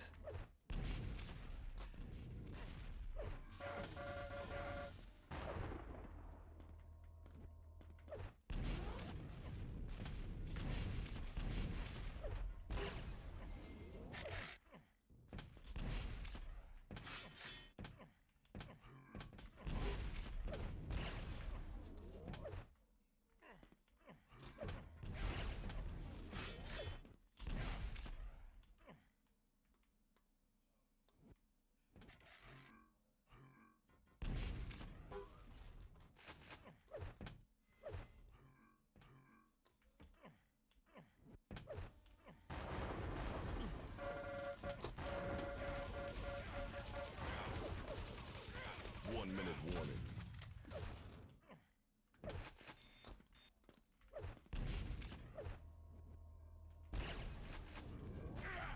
Oh, fuck.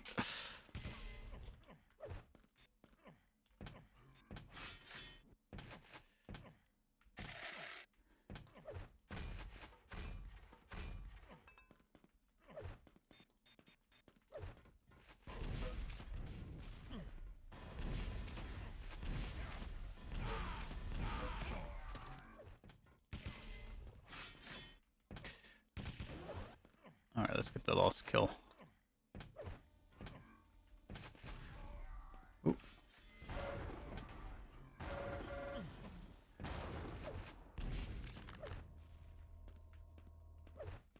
Did he spawn here? Yeah, he did. The other side.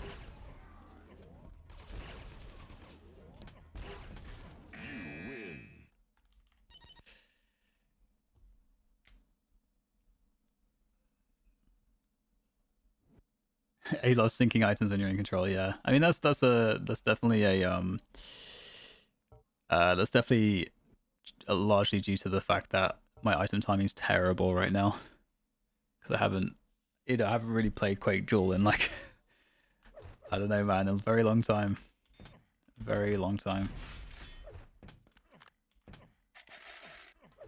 And yeah, the item timing is not in a great spot.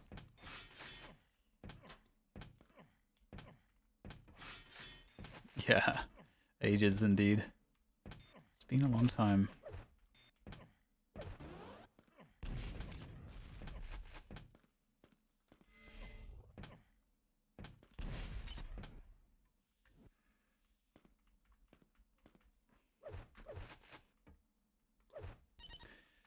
I feel like there's not really any like cool trick jumps to mess around with in the dual maps. I mean, all the trick jumps are pretty practical, largely speaking, except like I suppose grenade jumps for the most part. But even grenade jumps can sometimes be actually kind of useful.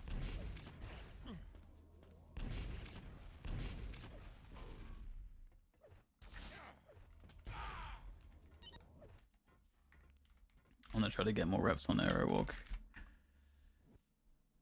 I feel like in this tournament it's gonna be sort of a must-win map.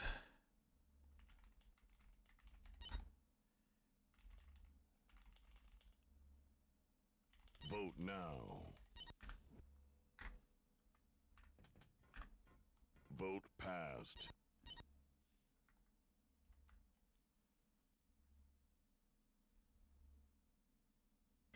Yeah, the red armor jump, like the one jump, just a circle jump for the red armor. That's the big one for Aero too. That's like super important.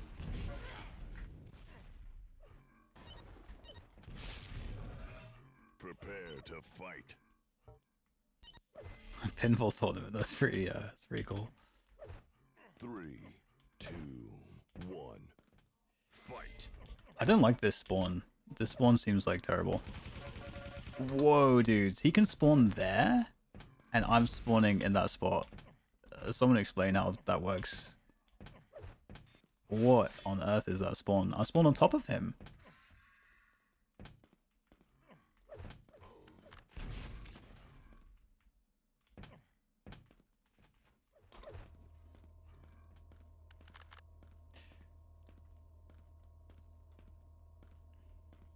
I mean, he's just like hiding on the corner there. I want both items to spawn because I'm like starting out of control. Oh, that's not good for me. 160 damage.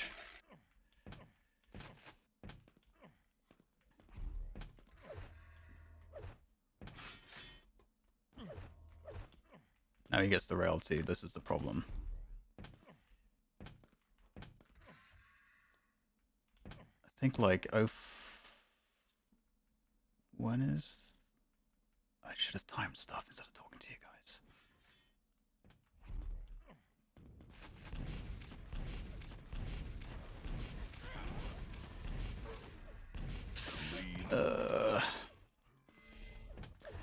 Getting bad spawns on the M6 is really sad.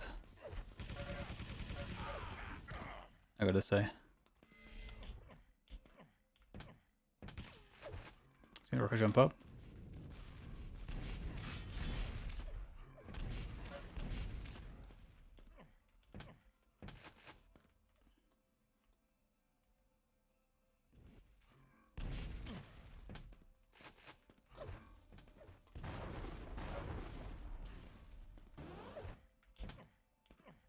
Ooh.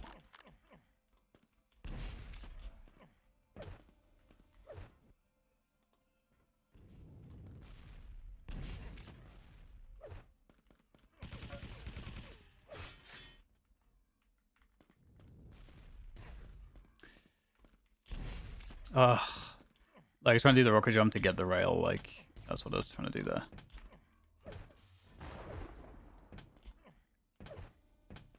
This is... Oh my god. No, he saw where I spawned too.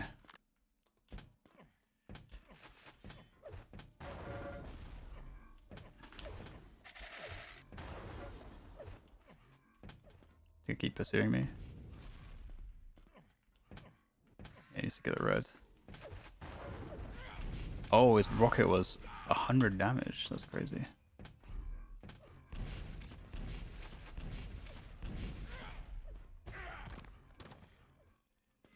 I think like starting out of control in DM6 is one of the most sad things. Oh god. Rocket jump up.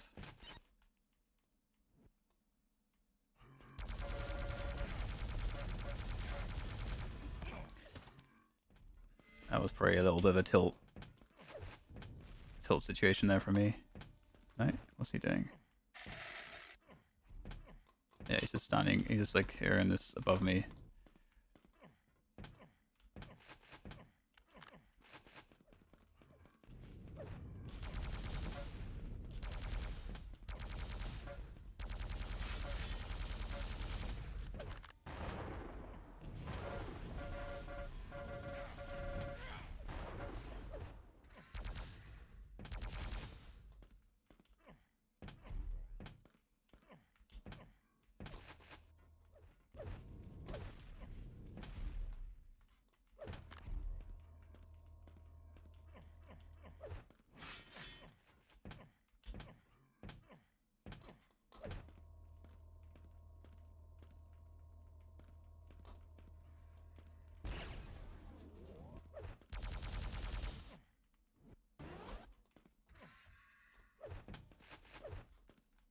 O2.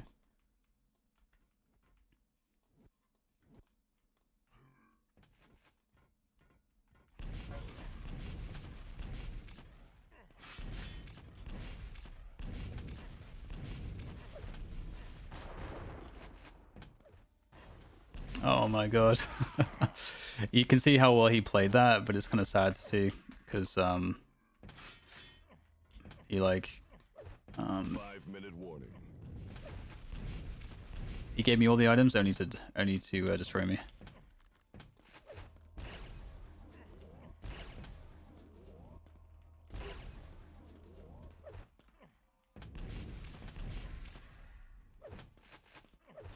And I keep forgetting to time the items, so that's not good news for me.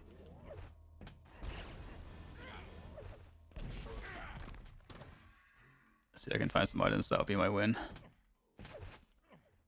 Okay, so that's like 35, but she didn't take it yet. Oh, he rocket jumped up and I couldn't get in through the door. Oh, he's giving it to me. So he's so kind.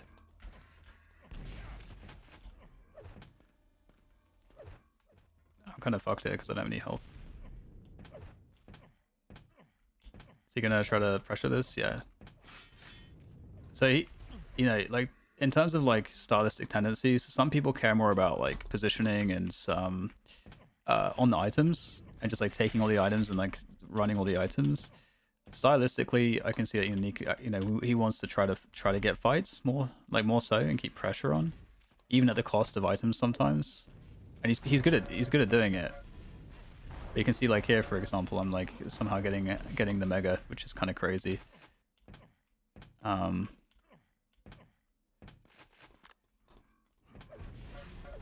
Oh, and I was just like, I had the drop on him there, and I got fucked.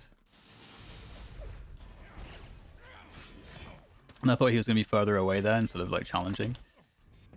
So we got lost like so many mistakes on my end.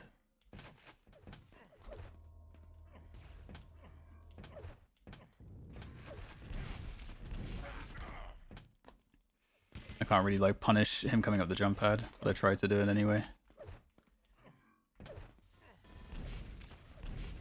The good news though is that like he's giving me, he's gonna rocket jump up. Yeah. The good news is he gives me opportunities to fight, or like rather to come back in. I'm not punishing, so.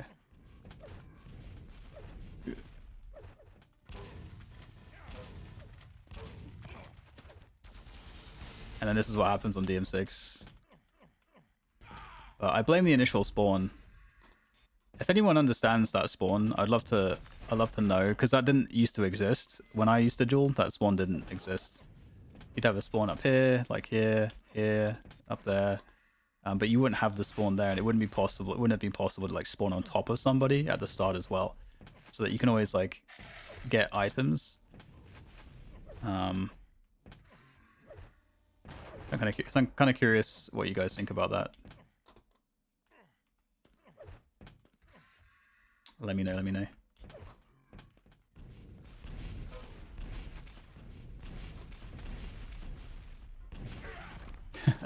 Nice rockets from him.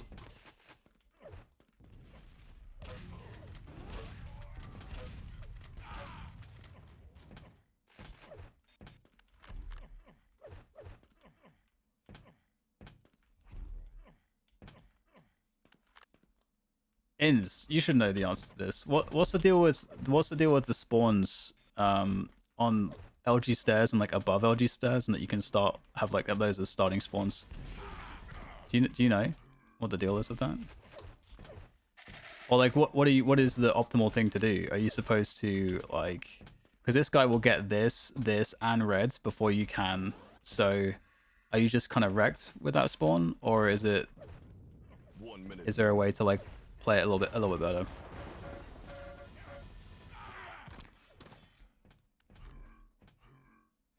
I'll show you. But so basically the LG stairs spawn where I just died, and I'll show you where I spawned. So that's where he spawns, and I spawned. I got like this spawn or something. So he got the LG, and then he got the Mega, and then the Reds, and so I basically spawned like above him, basically. Yeah. Well, that's what I thought. That's what I thought too. So you basically get you get a start where they can they basically pick everything up. So I'm kind of curious. Just to go rail in yellow, yeah, I guess so. Because I mean, you can get like shit like the worst spawn for sure, but I'm just curious, you know, what the play is there. Because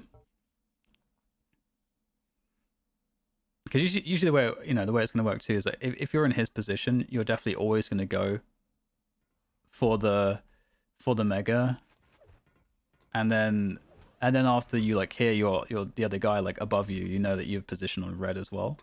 So you're gonna get this rocket. You're gonna be able to get this red.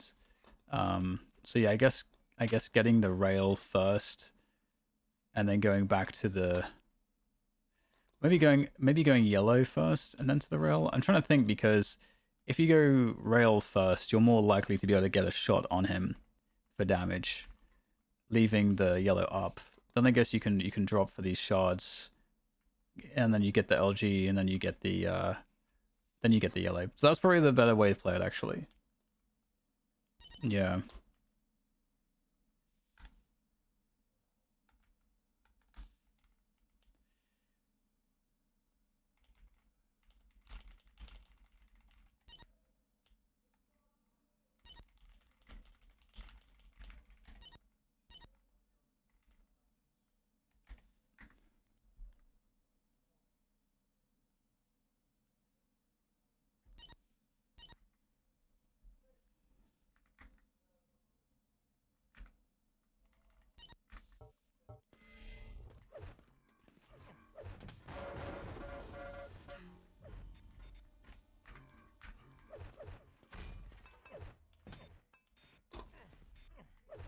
Vote now.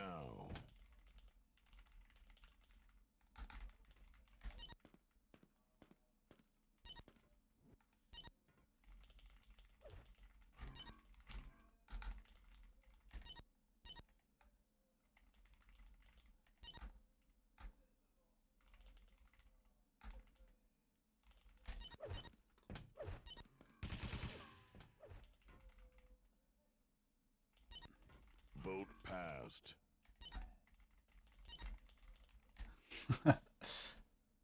Like, I don't know where the spawn was, but like I spawned like above him. Do I misremember? What am I misremembering? In terms of like where did I spawn that? Because it was in that area. Because next to the wall on the right. Because when I spawned there, I heard him at the LG, spawn the LG, and I'm like, if I try to jump to the mega, he's gonna get there first, and he's gonna LG me to death. So I can't really go there. Oh.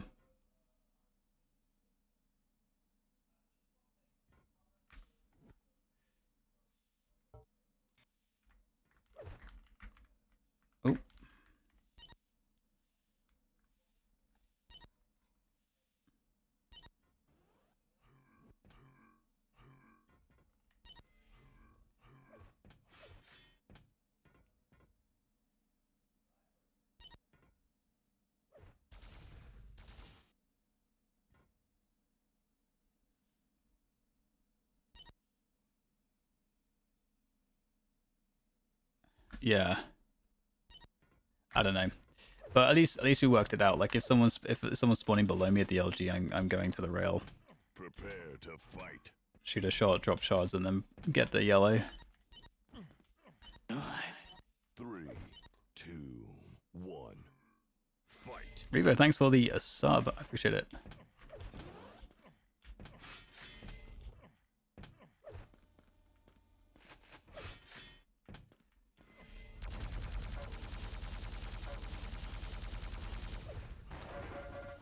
Dude, dude, he completely fucked me up there with the shotgun. I gave him the LG too, so that's how not to do that.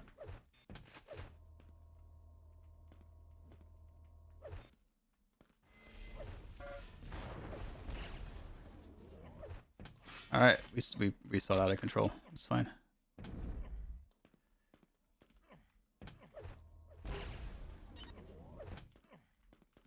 He could, I mean, I don't think he's going to rocket jump up here after he got railed.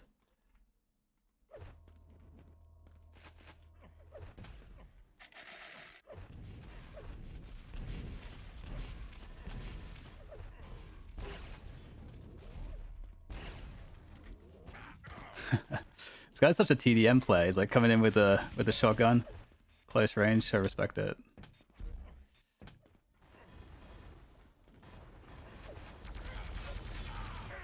Yeah, you can see he's like really going for as much pressure as possible. So it's 57 on the right. He's gonna rocket jump up. Oh, he failed the rocket jump, I think. Oh, and I failed the jump.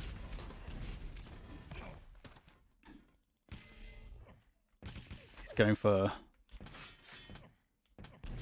all the damage.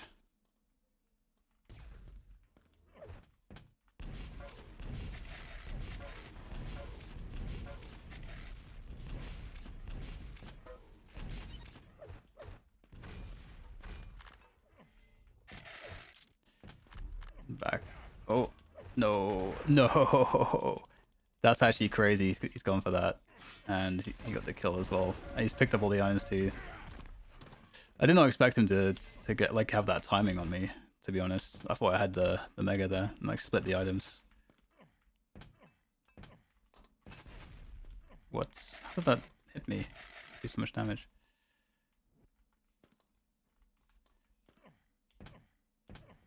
I've already failed the first objective of ZTN, which is don't give kills.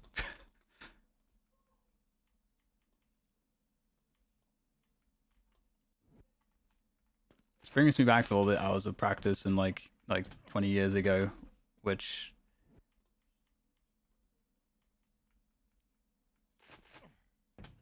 was at times quite grueling because on ZTN you're just gonna skulk around for a long time picking up items, and then trying not to take damage. So you're gonna have to go for the mega, which is still around now. I need this. Oh, I have a rail. Okay, I didn't need to drop for this. He wants to fight. He might rocket jump up here. To... No.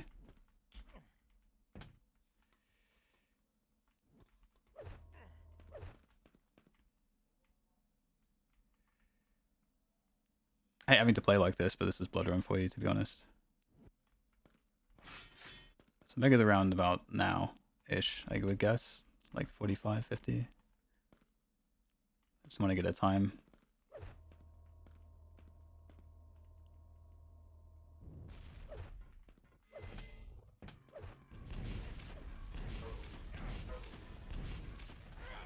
Whoa, he's going crazy for the fights. I don't know, I keep not expecting, like, I keep feeling like, oh, he's gonna go back to protect the items. Because he would have to hit, like, he would have to hit really, really hard to actually make what he's doing work. But he hits really hard, so it works. But I'm just not expecting that. I wonder if that's like, is that like the way people play now? Is that how people play QuakeLive Duel now? That's like very plus forward. I am curious.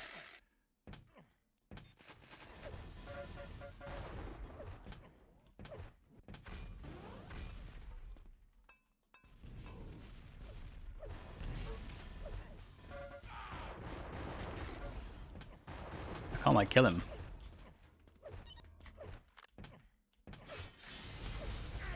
I had a grenade launcher out by accident instead of my rail. That sucks. He has no HP. Is he gonna... Okay, he's over there now. 5-minute warning.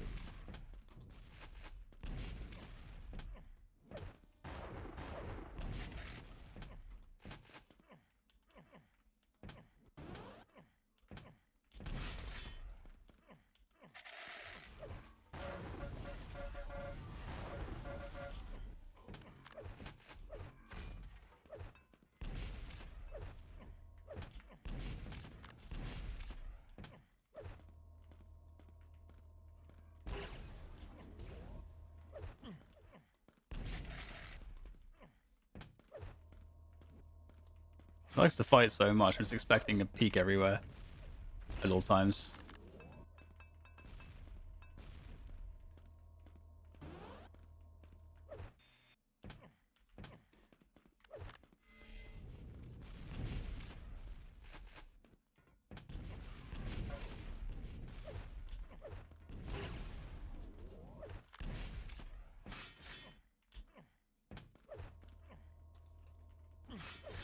Yeah, he went to the upper yellow. No? Interesting.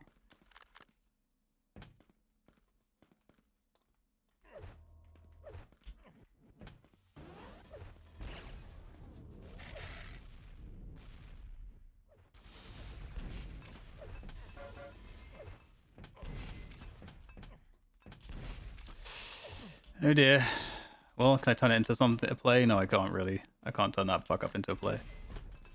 I can turn it into taking a lot of unnecessary damage though. Anybody appear up here? No. Or there. Would have been the 2 spots. Oh, so he did go up there, but just late.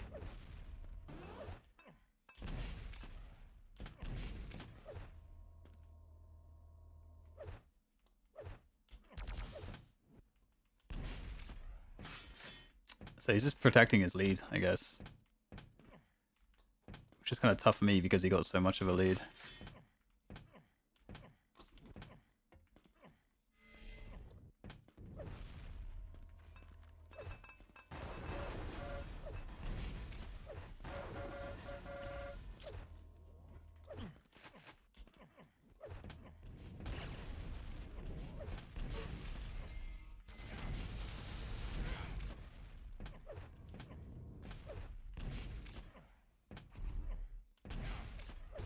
Yeah, I knew I was totally fucked there. I have to like try to chance the red.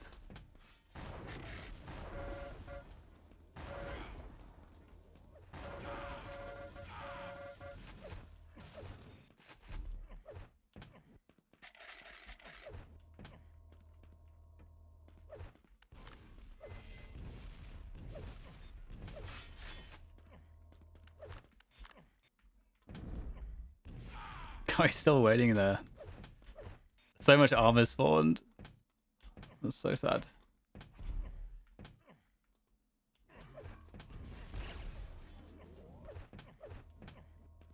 Oh, no. This really reminds me though. I remember like something that was really important when I used to duel. I remember like a long time ago was trying to play the start really safe. And the reason, oh, he's fucked up. I can't do anything. But trying to play the start really safe because you want to find out what kinds of risks your opponent wants to take. Because some people are like quite passive, and some people are pretty aggressive, and so you don't necessarily want to. At least this is kind of how I've kind of deciphered it. You don't really want to just go really aggressive into a play that's overly defensive, because then you basically you give them a lot of damage on you, and you don't get much in return, and then they are able to convert that into like stronger control. So then you kind of get behind pretty quickly, and then the same thing is true in the reverse. Like if you're too defensive, if you play like way too defensive, you give up too much of the map, and then they start to slowly get like a lead. So you want to try to feel it out a little bit for the first like few minutes. At least, and that's like how I used to, and I say that because this was interesting because stylistically, Neek's like seems really aggressive. He went for some fights I just didn't expect, and actually and when he was going for them, I'm like, I felt like, oh, I still feel like pretty good here. I should still get the item, but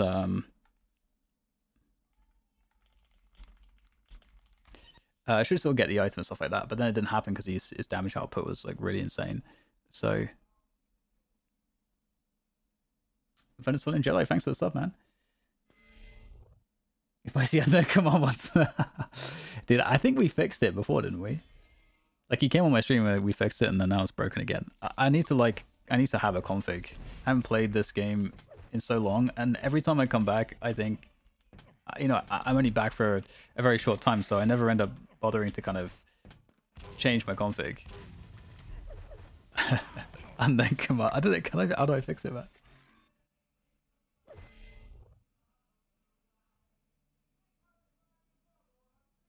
Oh, dude, the shaft and upper pillars one. I remember that. that was always so triggering. Yeah, because that's actually, to be honest, that's a worse spawn as well than the one I was talking about. Toxicity, dude. I haven't played that map in like forever. I guess that kind of goes for everything at this point. Vote passed. And wheel down, I think.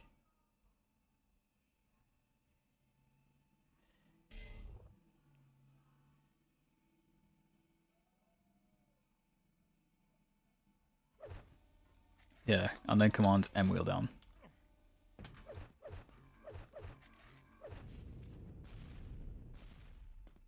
Yeah.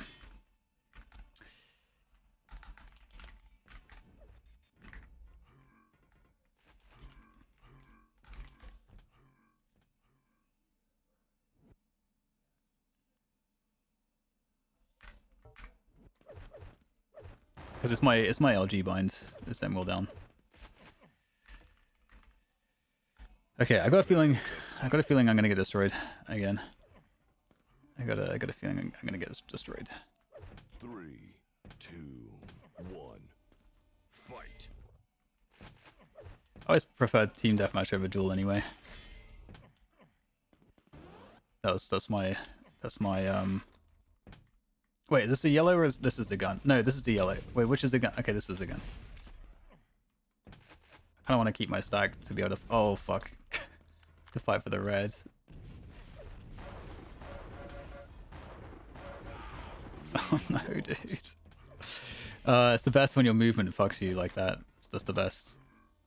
That's the best. That's the best. Oh no.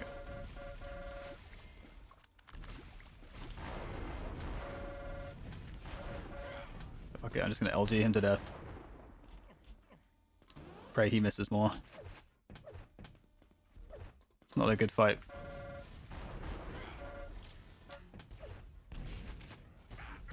These are not good fights for me, but I'm just gonna try to aim.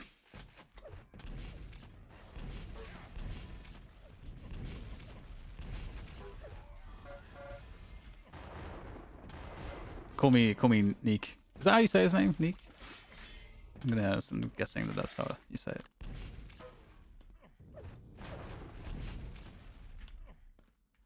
It was 50. What's the?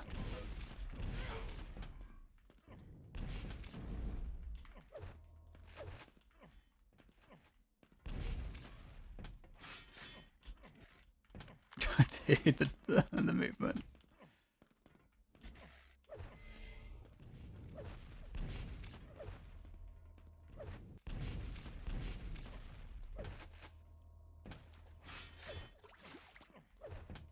I preferred this map in CPM, like dual link in CPM, eh?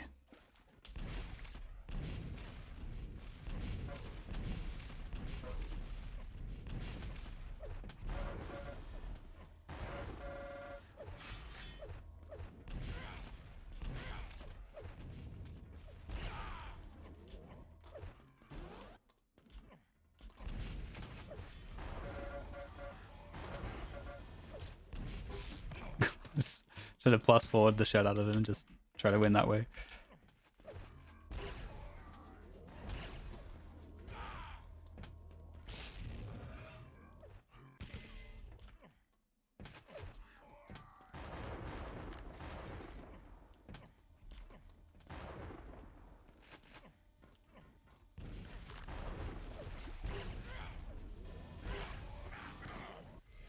Okay, well, I hit him twice. Like I'm sliding around so much. What the fuck? Why am I can't stand. What's happening? Guys. Oh, what's happening?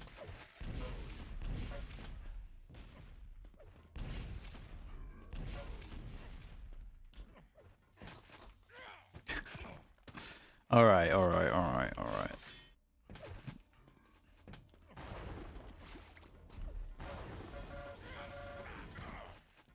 Okay, toxicity is fine, we can come back.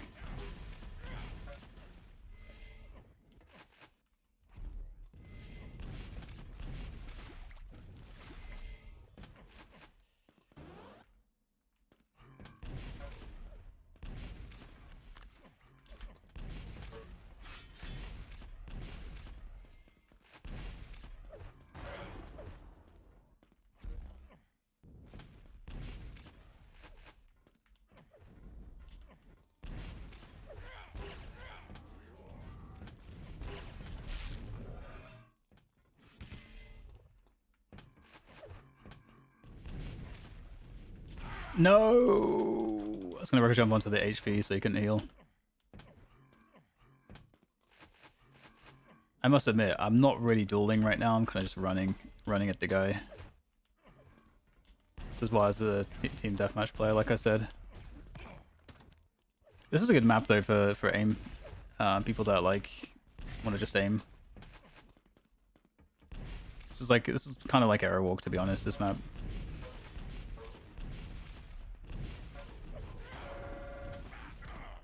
It's kind of like Arrow Walk.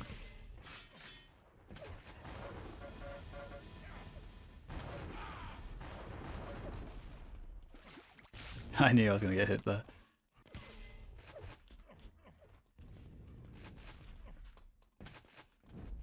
Five-minute warning.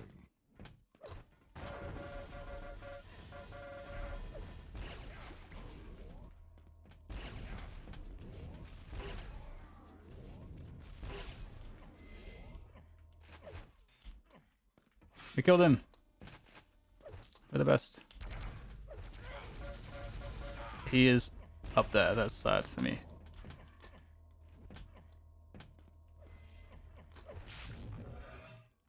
Would have liked him to not be there so I could heal. Get the HP.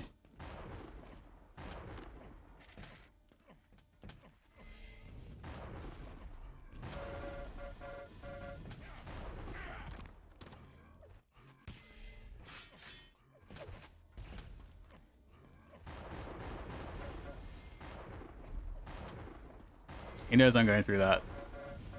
I'm so plus forward right now.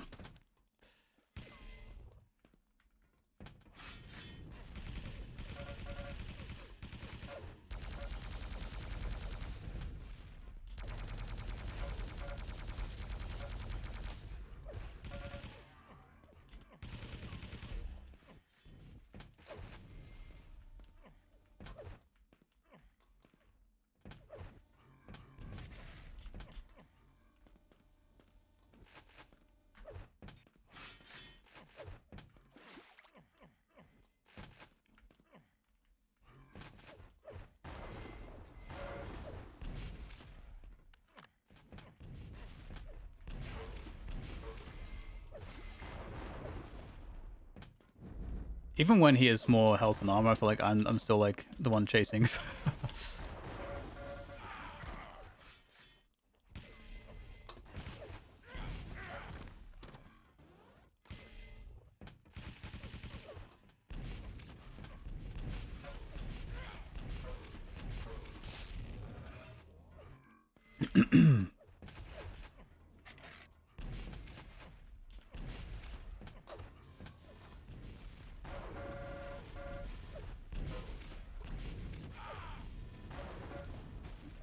I couldn't get into the TP. Alright. Oh, we got a kill. Comeback time?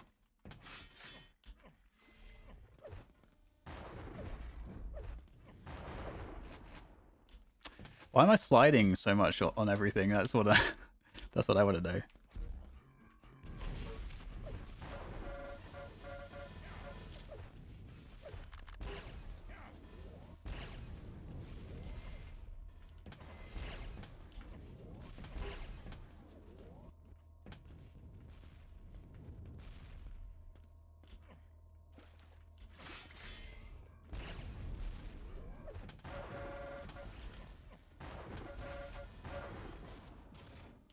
Run at him.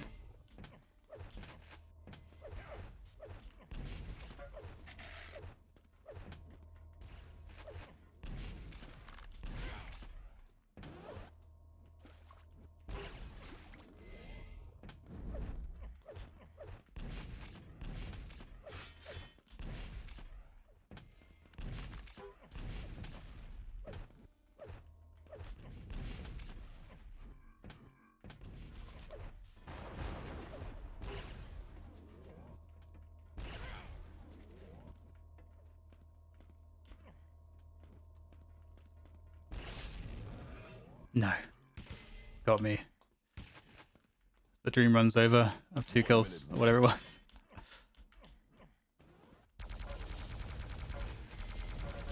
I'm like aiming the plasma like too... Like, I'm not leading enough with it, it seems. It's like more kind of like laggy than I remember. Might be a ping thing too, actually. What's some ping? 39. Okay, this is embarrassing. Let's... I just want to shoot you.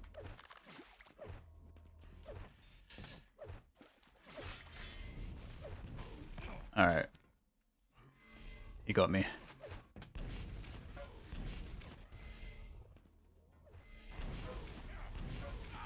That's such a long delay there to shoot the rocket when he came through.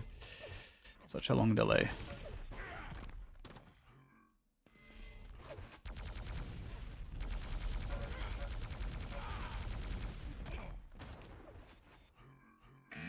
CLI skates.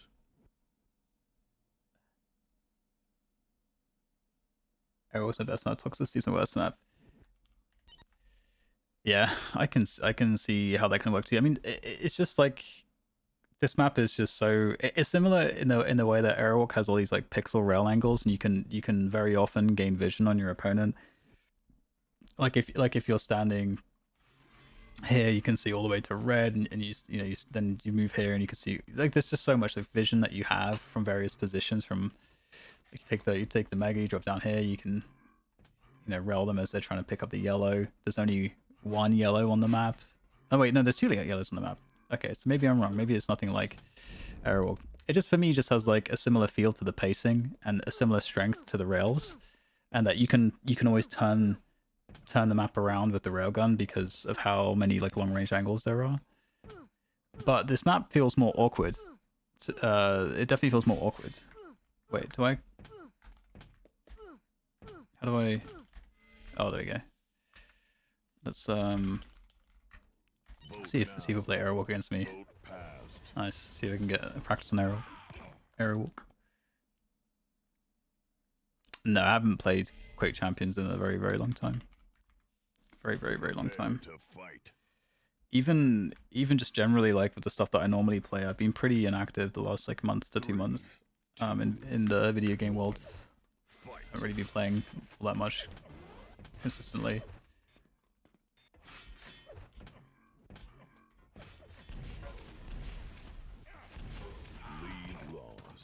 I feel like I could get a bit more out of that.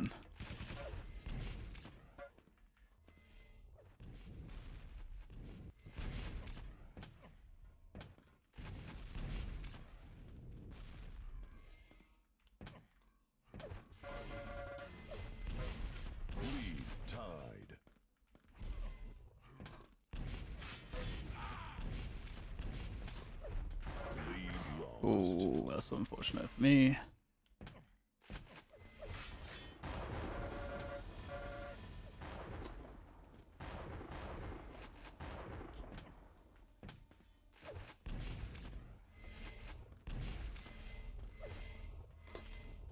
Oh my god, where am I going?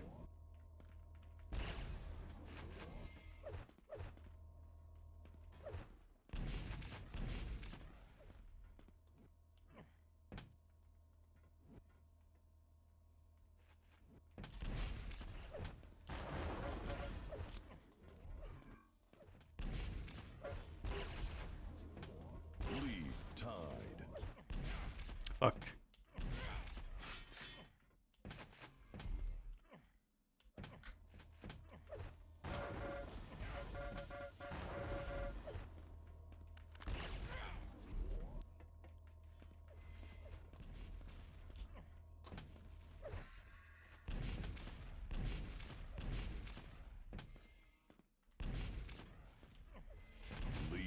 That is unfortunate. Oh, interesting. Well, I split the items so much so that it actually works out. Ah, that's annoying.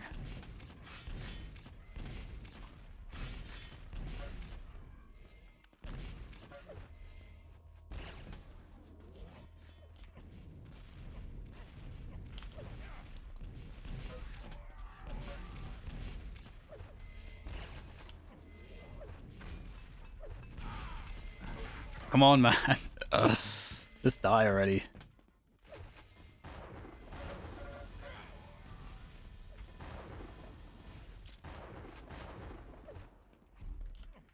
Now he gets the mega. That's fucked.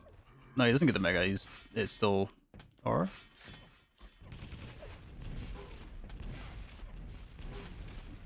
He did get the mega. That's pretty fucked.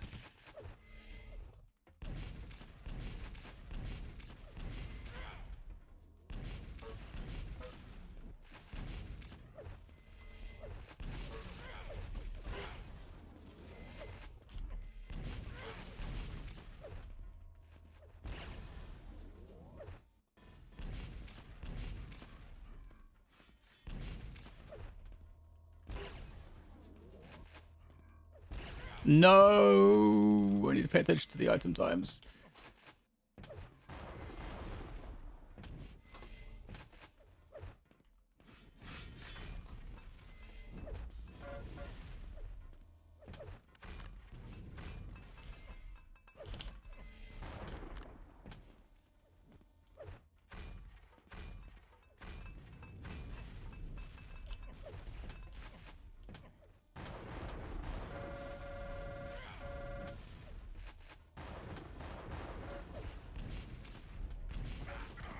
He doesn't like dodge. He just like runs straight for it.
Five-minute warning.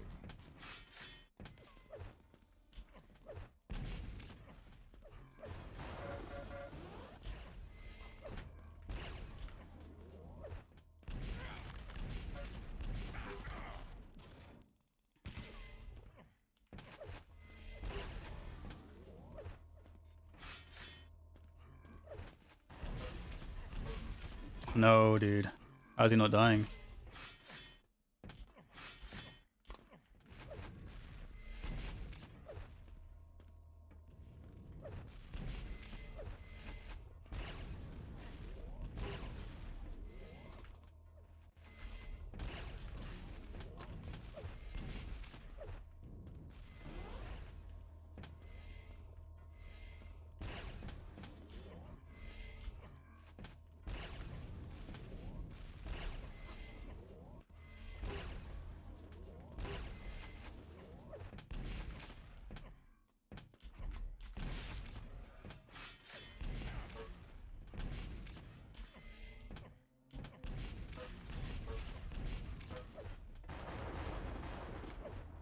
No.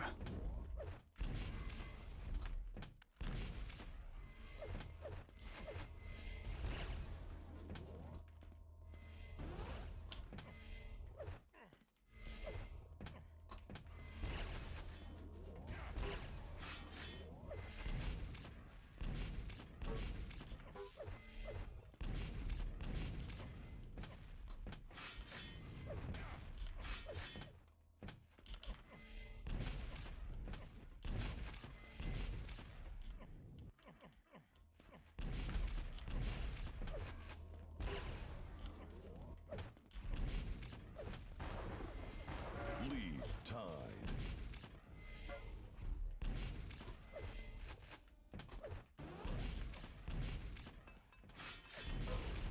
Lead taken.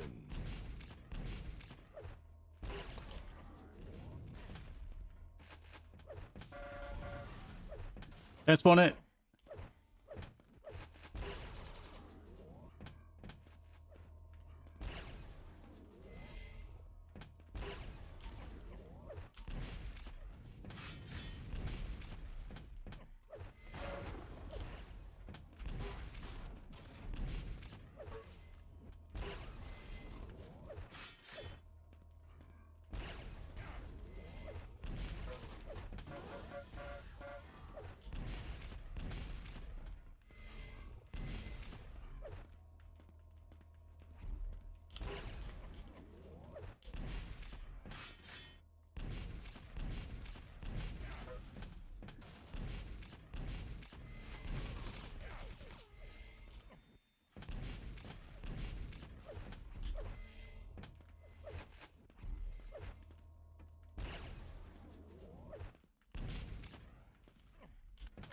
Fuck.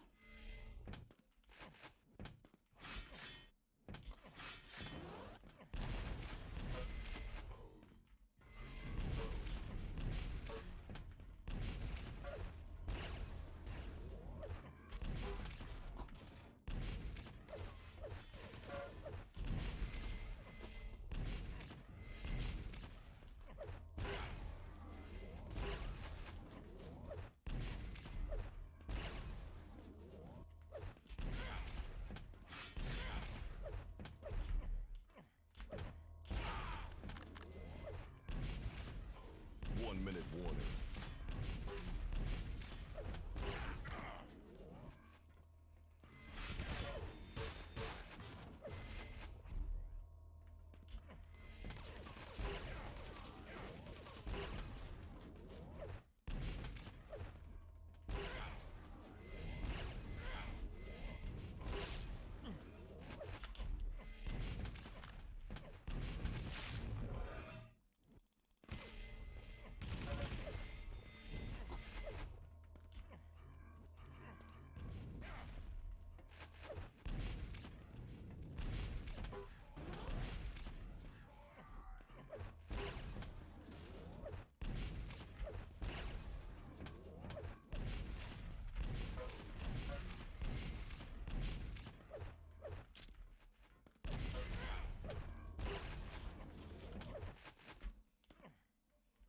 You win. Damn. I had to play pretty well to win that. Oh my goodness.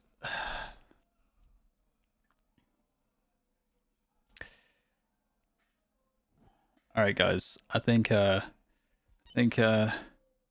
is gonna be it for me for now. Um,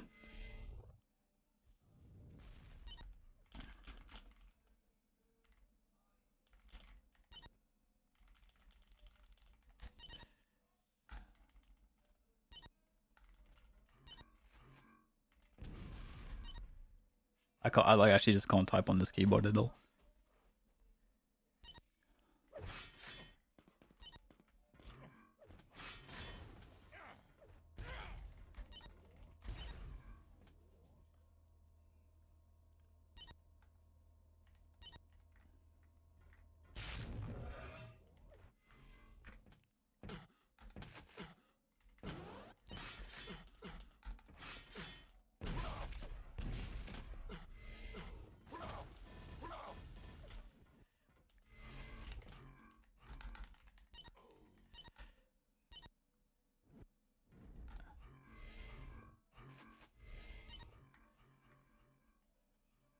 I think he works at Steve Aoki. Yeah, that's pretty. I mean, it's pretty dope.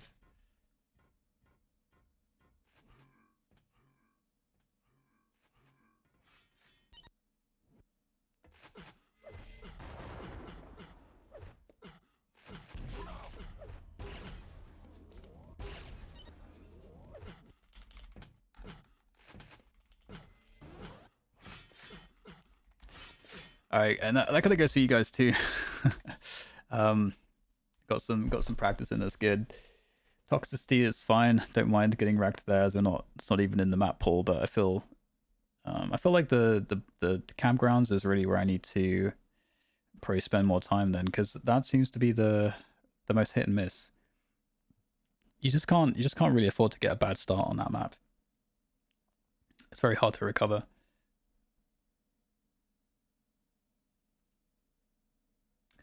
All right, guys. Let's see who should I raid? Who is on? Who is on for the raid? Who do you guys want to raid? Let's have a look. Oh my god. Illusion is speed running. I want to be the Boshi. That's crazy. After all these years, still at it. After all these years. Is there anyone playing Quake? Is that why you guys all came to my stream? Because I'm the only one streaming Quake? Is that what's going on?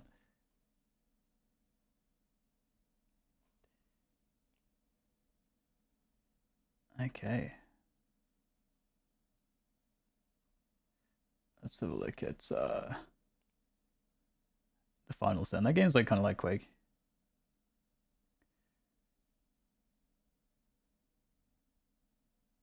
Alright, so I'm gonna raid sync.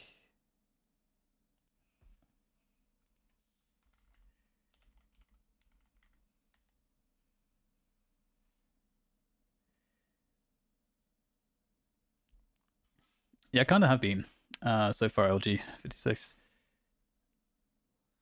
Although I'm not necessarily doing like the full like 40 minutes, but I am doing it at the moment.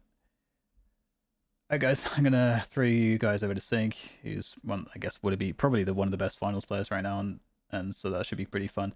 Thanks for watching. I'll catch you guys.